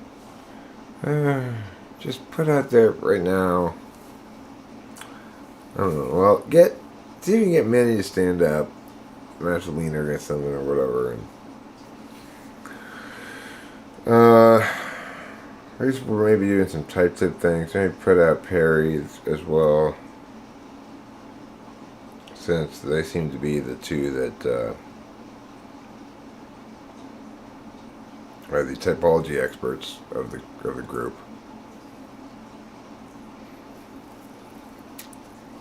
You heard cancel culture? Canceled cancel culture? Cancel culture? Canceled cancel culture? Wow. I didn't know it could do that. It could self-cancel. It has a self-destruct button.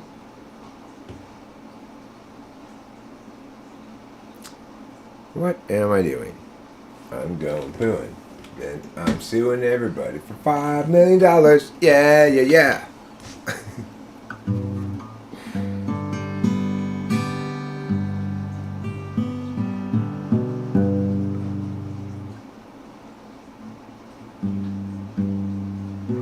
Hoodoo, you do. Remind me of the baby piglet poop face.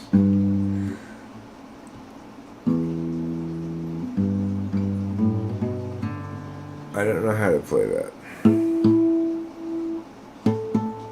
Well, I have it somewhere, but I don't know. I have to practice it.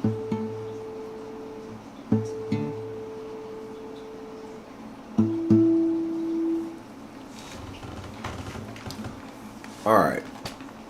Look. I want everybody here, let's decide on a kind of song, okay? And then I want everybody to give me words that go with that kind of song. Alright?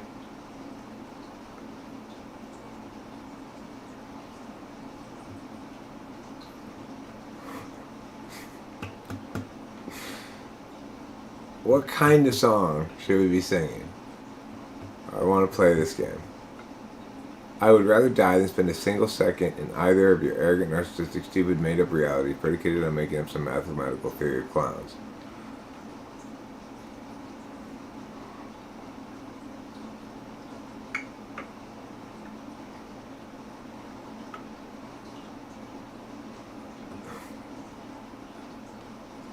I would rather die than spend a single second in either of your arrogant, narcissistic, stupid, made-up realities.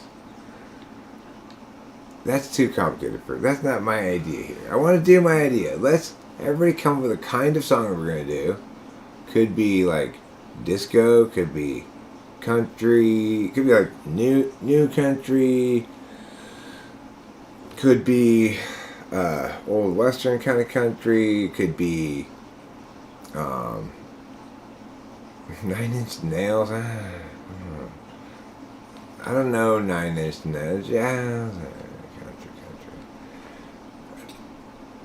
Okay, so let's do a country song. I think this is going to be easiest to do a country song. So, okay. So I want you guys, everybody give me lyrics that go with a country song, okay? You can put a whole line down, you can put just words, whatever. Because I'm not as good at playing jazz songs, randomly playing random shit to make jazz songs as I am as country songs. Dog and beer. I sat on my boot, okay. I sat on the boot of my truck. Well, my dog drank all of my beer. Okay.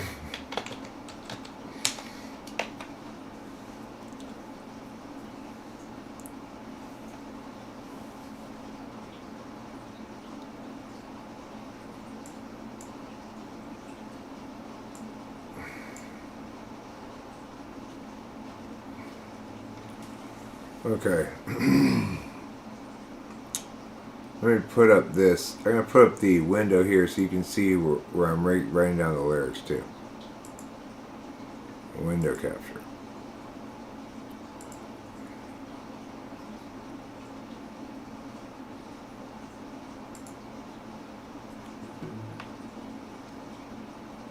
Okay.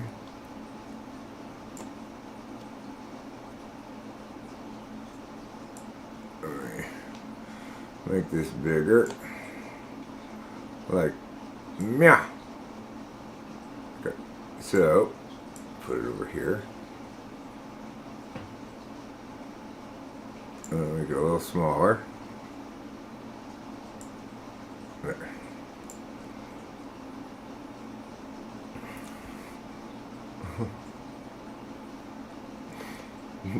Jonathan Asani, that's too completely conceptual.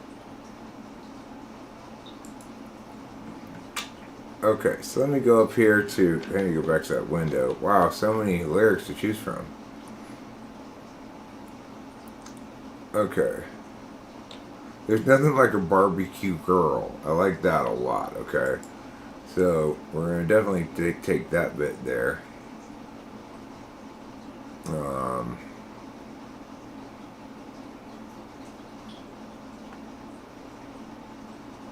Except, ain't nothing like a barbecue girl. And that's going to be...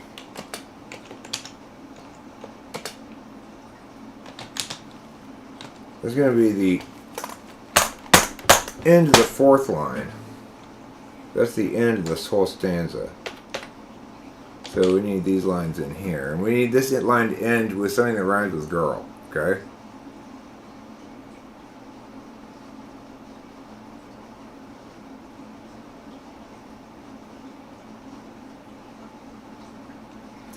So let's make the second line start with steel-tipped buckle, black,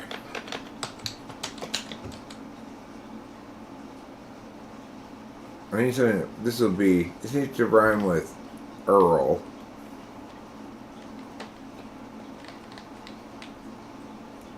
Or something else, you know, pearl, girl, whirl, twirl, world.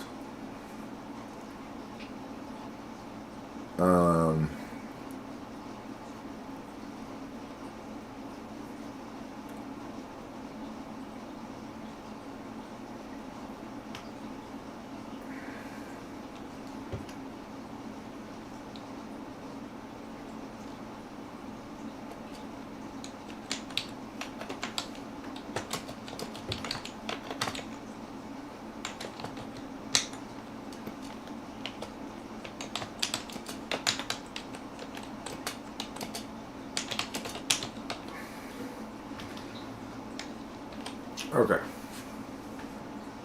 Let's see here.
I sat on the boot of my truck while my dog drank all of my beer. Steel-tipped buckle like the state of Kentucky, where Texas... yeah.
Difficult, huh?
Okay.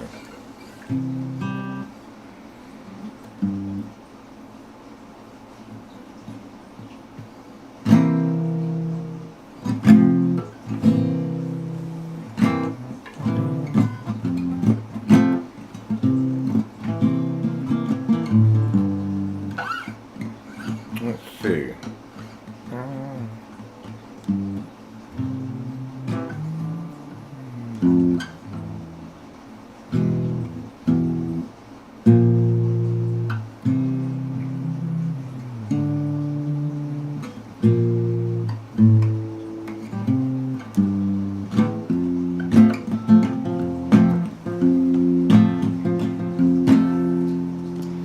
Well, I sat on the boot of my truck while my dog drank all of my beer.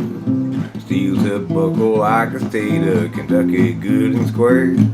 A lot of good stuff left in the world, but ain't nothing like a barbecue girl. Ain't nothing like a barbecue girl. It needs another thing in there. In the world. A lot of good stuff left in the world. From Texas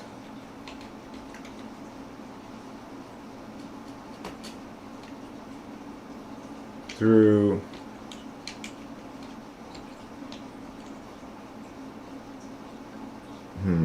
what's another southern state down there? Like from Texas cross through Arkansas.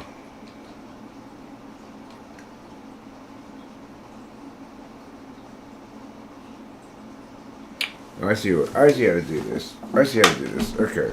So it goes like this.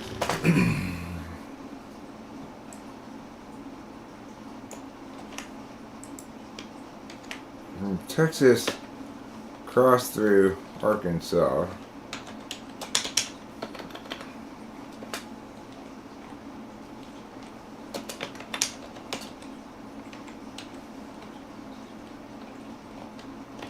Good stuff.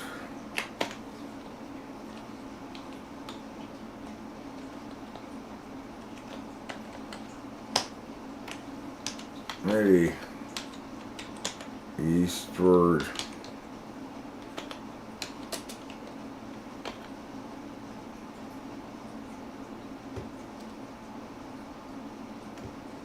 Across the world.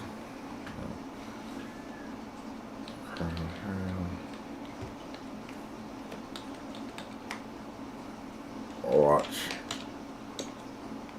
Alabama's flags unfurl.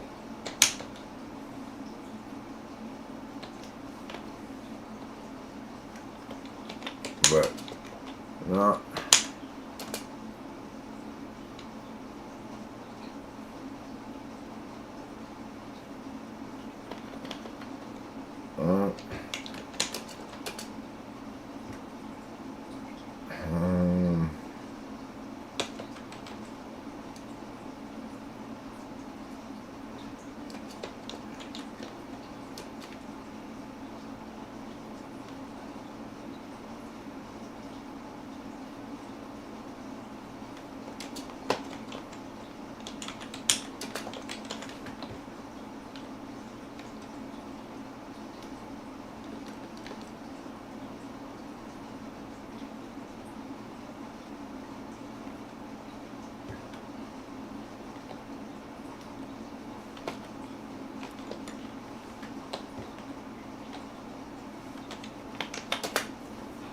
okay, let's try it now. This should work.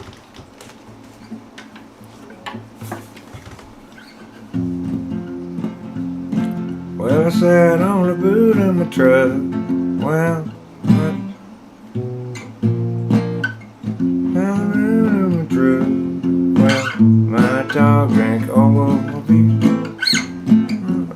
Sat on the boot of my truck. Well, my dog drank all of my beer. Steel-tipped buckles like the state of Kentucky. I sat on the boot of my truck while my dog drank all my beer.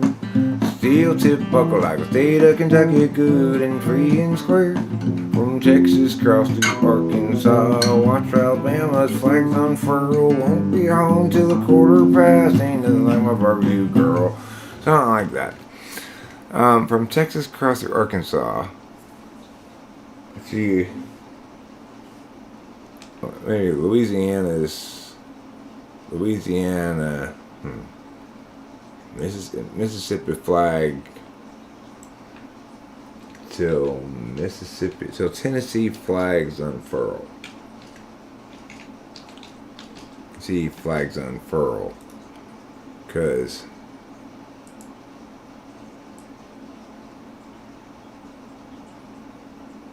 Nashville's still an hour and a half. That ain't nothing like my barbecue girl.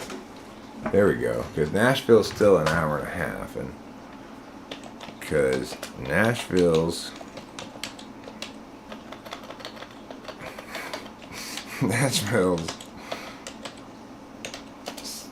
still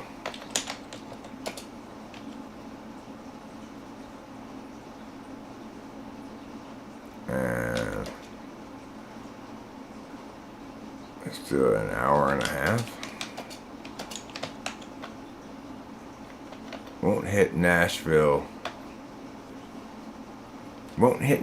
till half past, and ain't nothing like my barbecue. Won't hit Nashville till half past, and ain't nothing like my barbecue girl. There we go. Okay.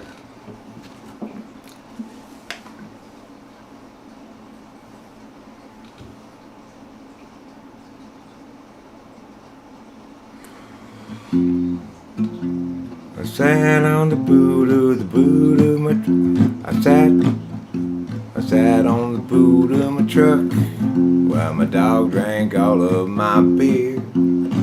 Steel tipped buckle like the state of Kentucky, good and free and square. From Texas cross through Arkansas, Tennessee flags unfurl. I won't hit Nashville till half. There's weird timing on it.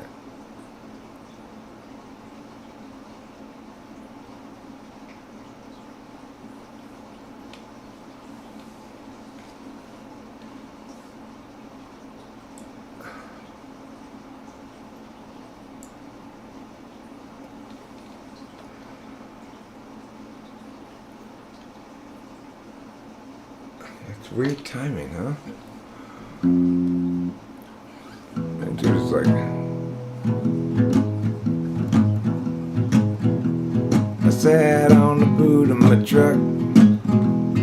dog drank all of my beer.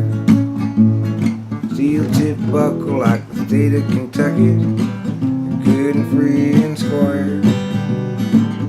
Oh, crown, crown, crown,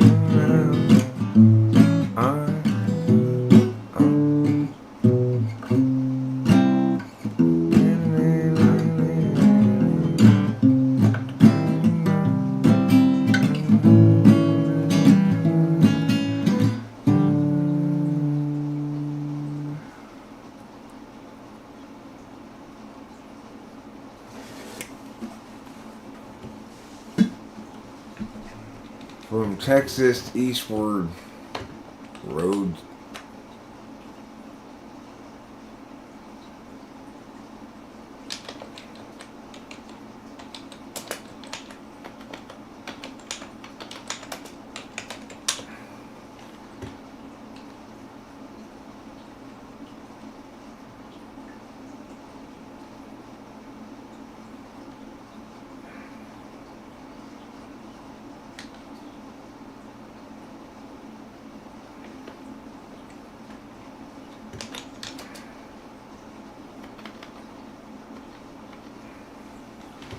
Okay, let's put this one here.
There, better. I sat on the boot of my truck. My dog drank all of my beer. Steel tip buckle like the state of Kentucky, good and free and square.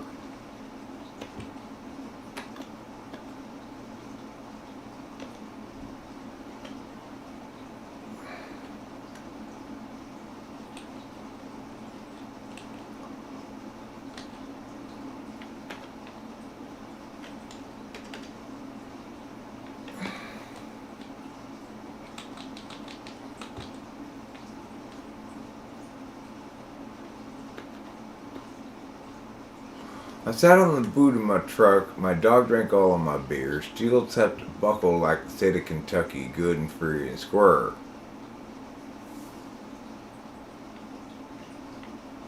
I spat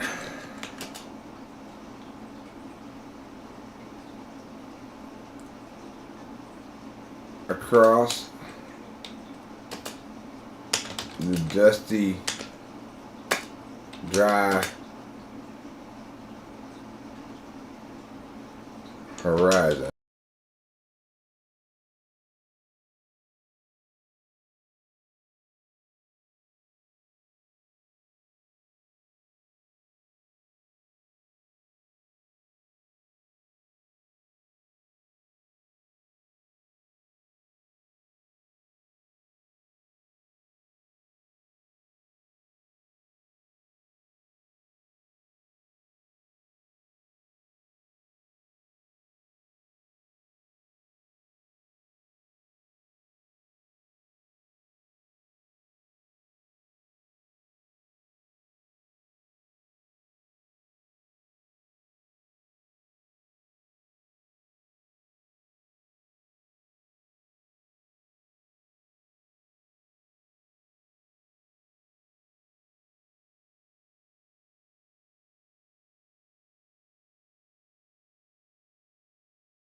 exactly why.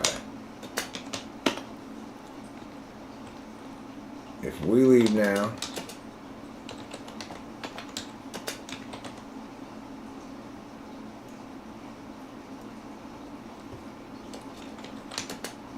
just past noon, the sun behind our backs, and travel east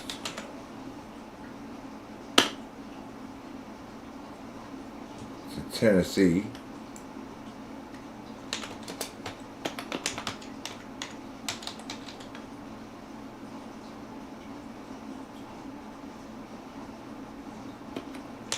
There seems a chance, at least.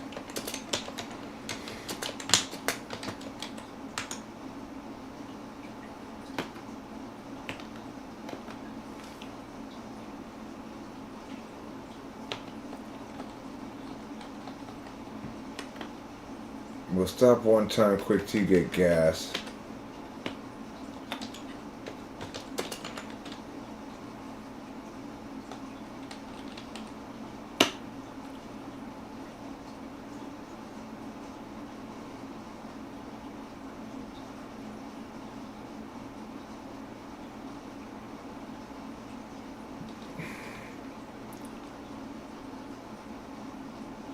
Alright, one time quick to get gas and pee in a urinal.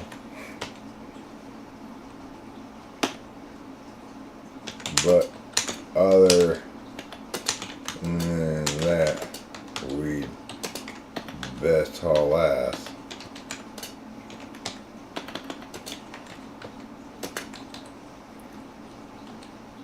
Because there's nothing like my barbecue girl. There, now that's a song that makes sense, right? I sat on the boot of my truck, my dog drank all of my beer, steel tipped buckle like the state of Kentucky, good and free and square. I spat into the dusty wind and blew my spittle dry, truck door open, dog hopped in, he knows exactly why. If we leave now, just past noon, the sun behind our backs, and travel east to Tennessee, there seems a chance at least. We'll stop one time quick to get gas and pee in urinals, but otherwise we'd best haul ass, 'cause there's nothing like my barbecue girl.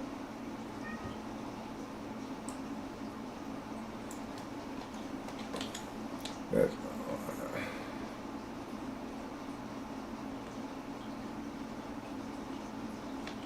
my barbecue girl. Dinner time means smoking meat.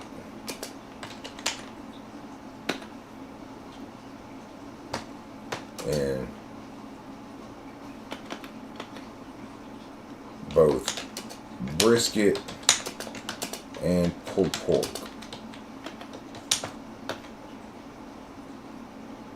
And on both counts,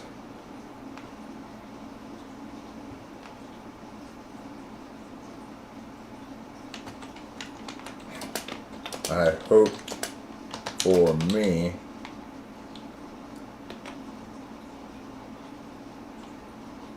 to meanings to report. She loves to feast on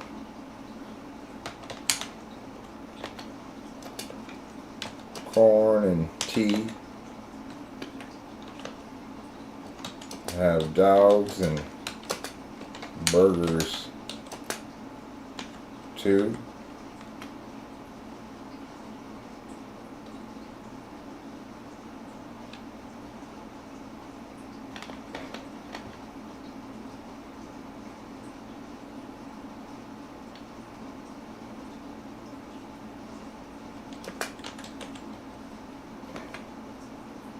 And when she's full of eating meat,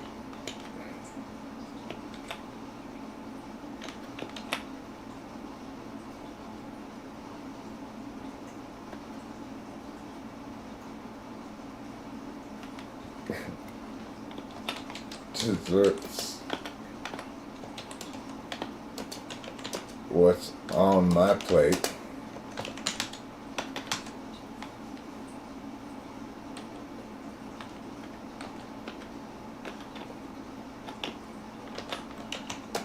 I've hung out with models and gymnasts who twirl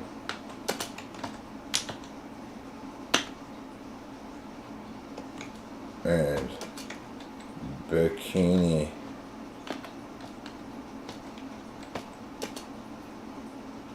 wearing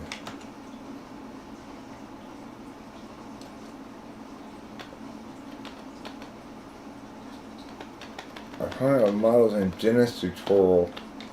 I've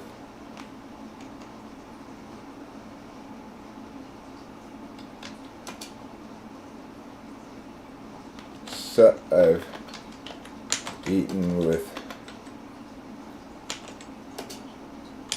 rich folk.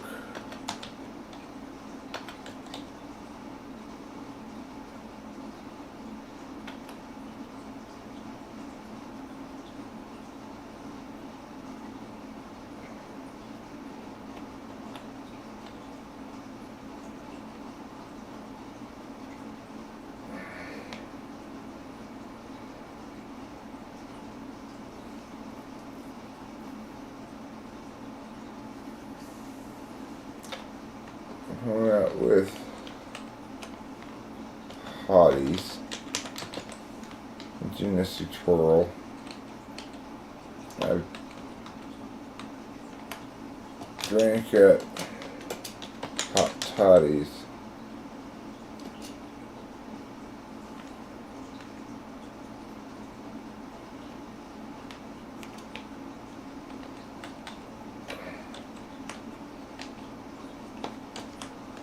I've hung out with hotties all over the world. From over the world.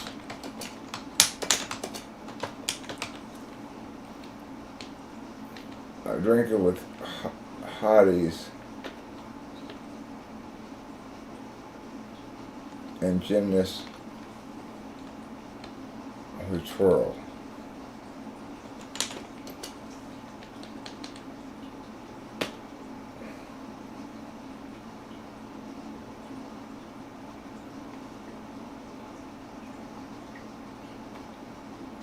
But only one nice, good enough to be naughty.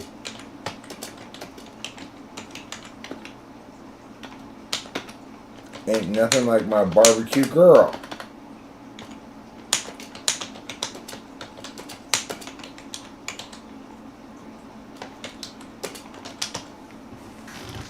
There. Let's see how it looks. Let me open it up like this.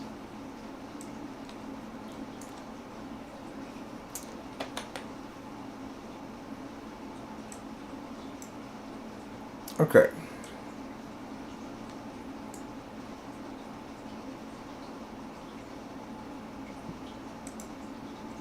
We're going to make it a little smaller. I sat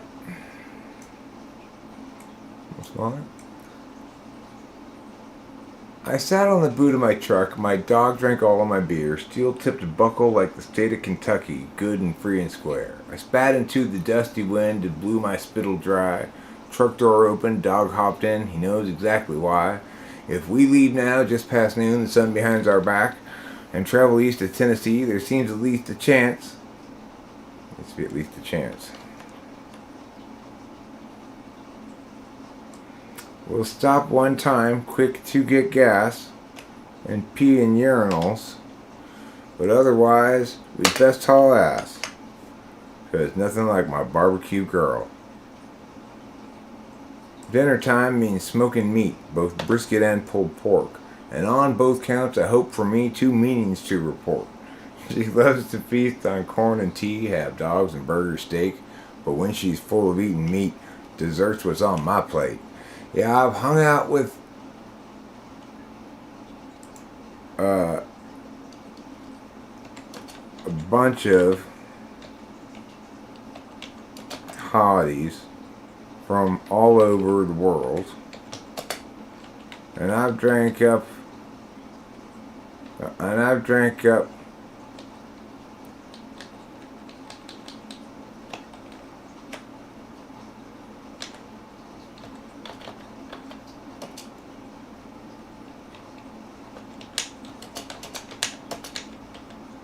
hot toddies with gymnasts who can twirl, but only one nice good enough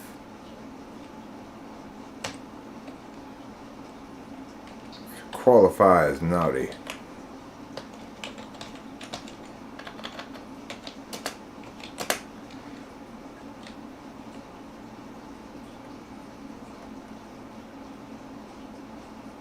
Ain't nothing like my barbecue girl.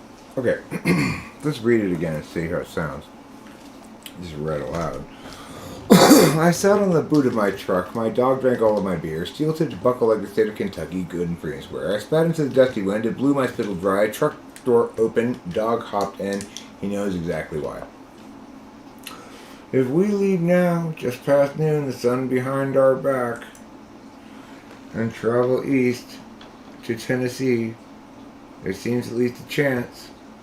We'll stop one time quick to get gas and pee in urinals, but otherwise we'd best haul ass. There's nothing like my barbecue girl. Dinner time means smoking meat. And she loves to feast on corn and tea, have hot dogs, burgers, have some dogs and burger steak, but when she's full of eating meat, dessert she'll find upon my plate. Yes, I've hung out with a bunch of hotties from all over the world. I've drank up lots of hot toddy. I gotta figure out the syllabication of this. I don't know. I'll save it. Who knows? Maybe it'll come out to be a song. I don't normally write songs words first, but it's interesting. Country song about booty call at barbecue. Okay, that's what we'll save that as. So that was what I would call boring, being super boring, and failing on every account. That's what I would call that. So, anyway, thanks for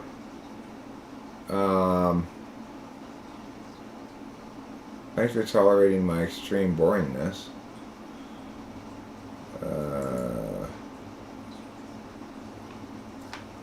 Sorry. I got caught up doing something, I guess. I'll play a couple of regular songs for you. These are too hot. Too hot to handle. Too hot for loving times.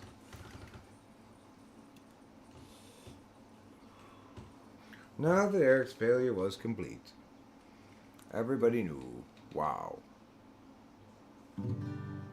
you suck.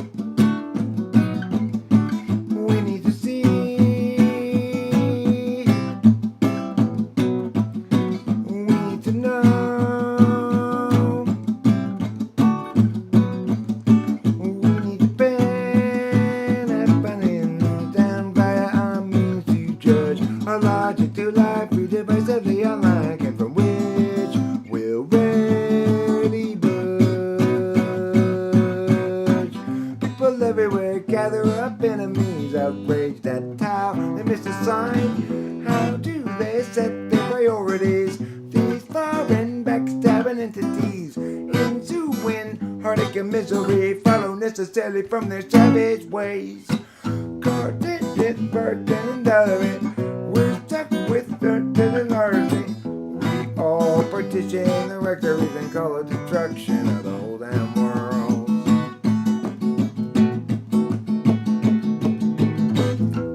Judy shares now her limit, hoping Julie will too. Jerry shares for 4 minutes. He just can't share things like they do. Judy always thought that she should have got to when she had the chance to buy cheese and forgot about tuna nut. Although she have a call, she'll die.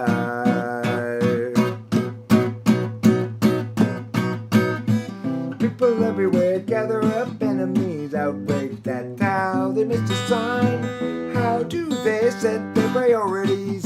These foreign backstabbing entities into heartache and misery follow necessarily from their savage ways. Insulting Carson and Desiree, we're stuck with such petty larceny. We all partition the rectories and call it destruction of the whole damn world. God.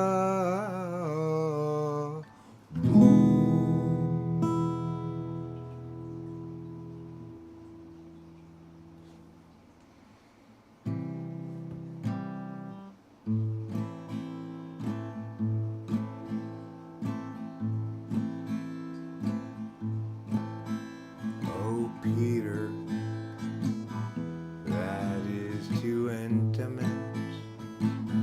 No one is ever the true and powerful voice that comes from my penis when I'm sleeping in delightful slumber.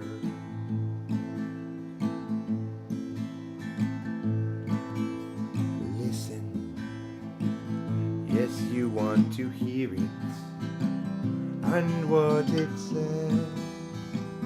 I understand how near it is to a sage in your mind, carrying wisdoms all of the time, telling us things we need to know, more than things that we don't.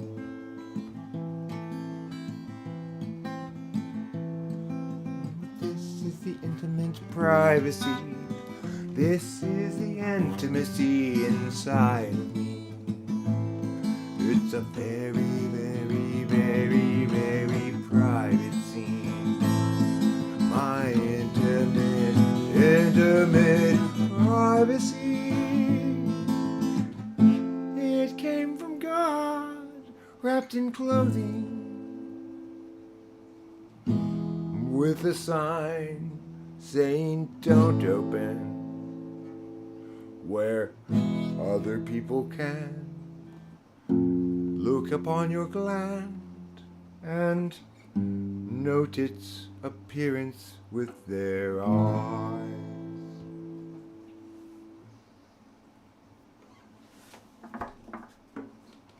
Enough fucking around. Eric is dumb. Eric's so dumb because he spends all his time just fucking around. He doesn't spend all his time fucking around. That's the thing. I'm spending my time fucking around right now, but I spend plenty of time working. It just doesn't pay off ever.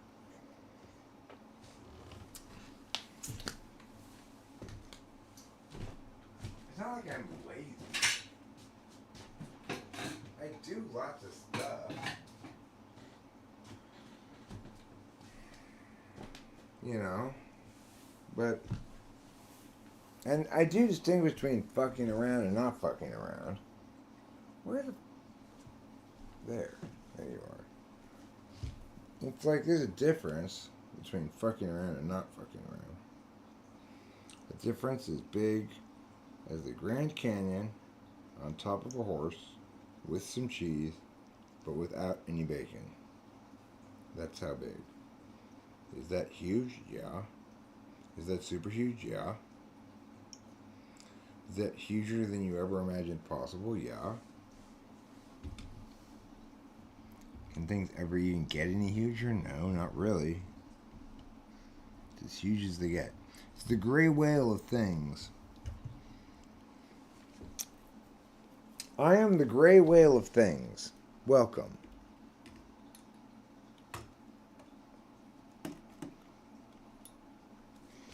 You can take your welcome and shove it, mister. We don't use that kind of language around here. We say greetings, howdy, or salutations only. There will be no welcoming in this house, sir.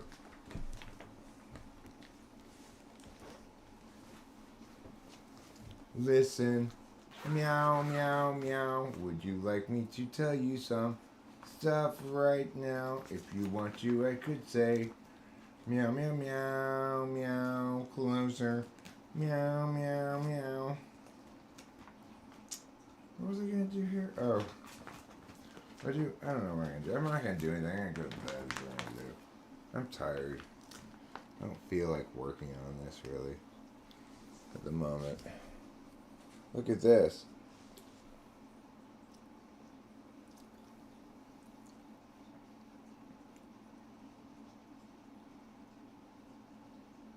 I call that this. That feels when you both left your phone at home.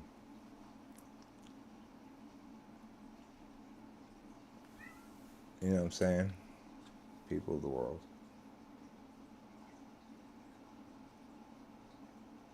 Don't be so bright. Stop being so bright. That feels when you both left your phone at home. I didn't call it my Eskimo boat, but now I will. For sure.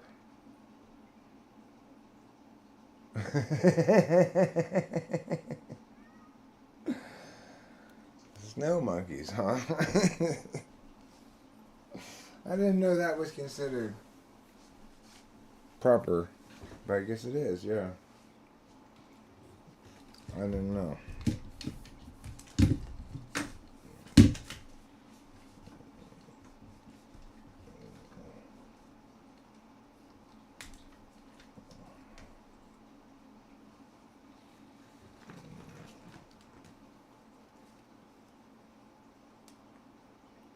Okay, so I'm gonna do a quick type tips here with Sasquatch. I think if Sasquatch gives some type tips.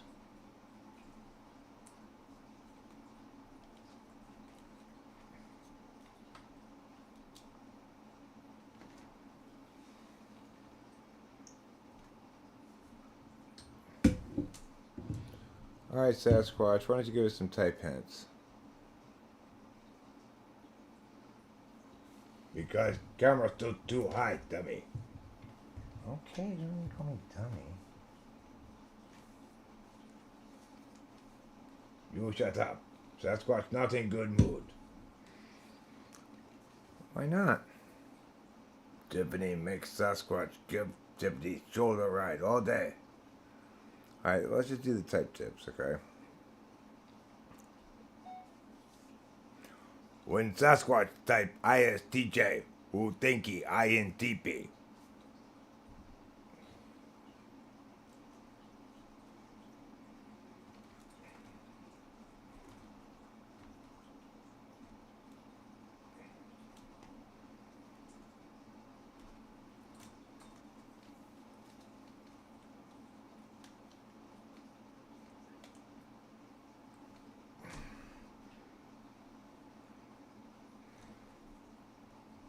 Sasquatch, come on. Be cooperative here. Let's not try to be difficult. There's no reason for you not to stand a little bit better than this. You not have me on hard service, Eric. Oh, gotta be on a hard surface. Yes, must be on hard surface. Stupid Eric. Don't know how to do basic thing. Retarded human. Sasquatch, why are you so mean to me?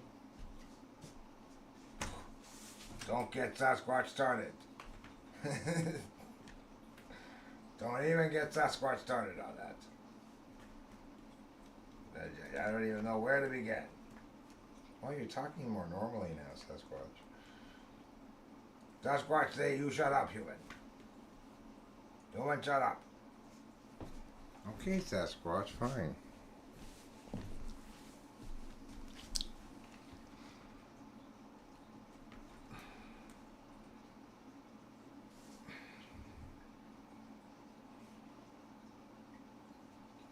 If Sasquatch type ISTJ, and ISTJ think he INTP.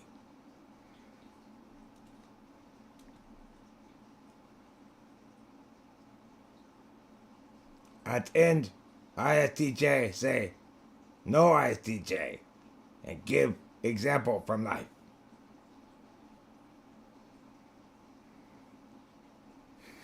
I don't know if Sasquatch can really do the type ones. They have to be articulate. So I have Mindy and Perry doing it. This seems to be my typology team. Let's see here. Team typology.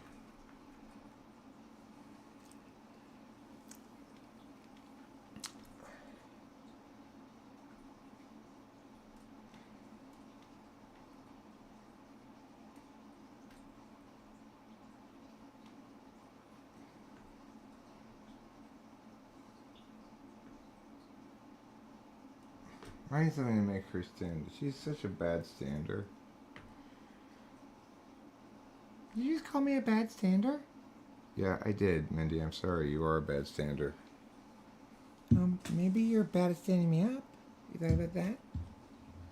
Okay, I'm bad at standing you up. Fine. Don't shh at me.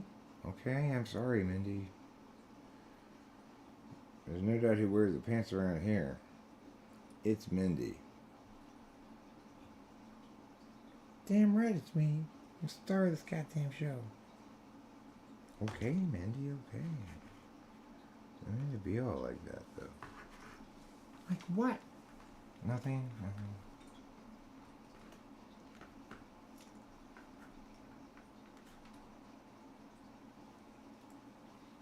That's the thing about these things. Standing them up and getting positioned and stuff takes a lot longer than you'd think. If you were just imagining how this shit goes. Getting the camera set up right, you know. Let's see.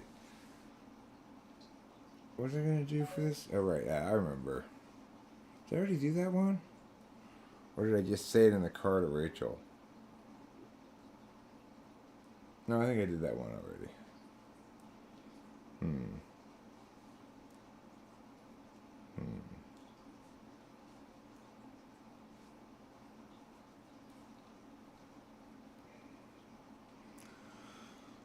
No, all of a sudden, it's like when Rachel and I were driving earlier, I said like 4 of them.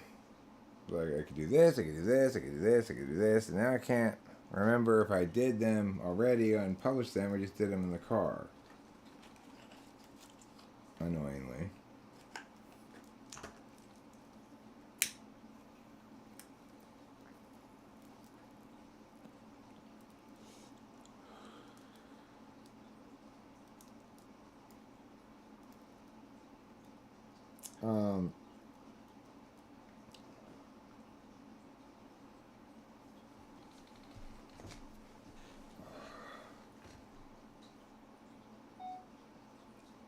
When you... fuck. I gotta end this stream. I gotta go to bed or something. I don't know what I'm doing. Good night, everybody. What a horrible live stream this turned out to be. Anyway, good night, goodbye, and I'm sorry for my ongoing and insistent and persistent failure. I love you all despite my failure.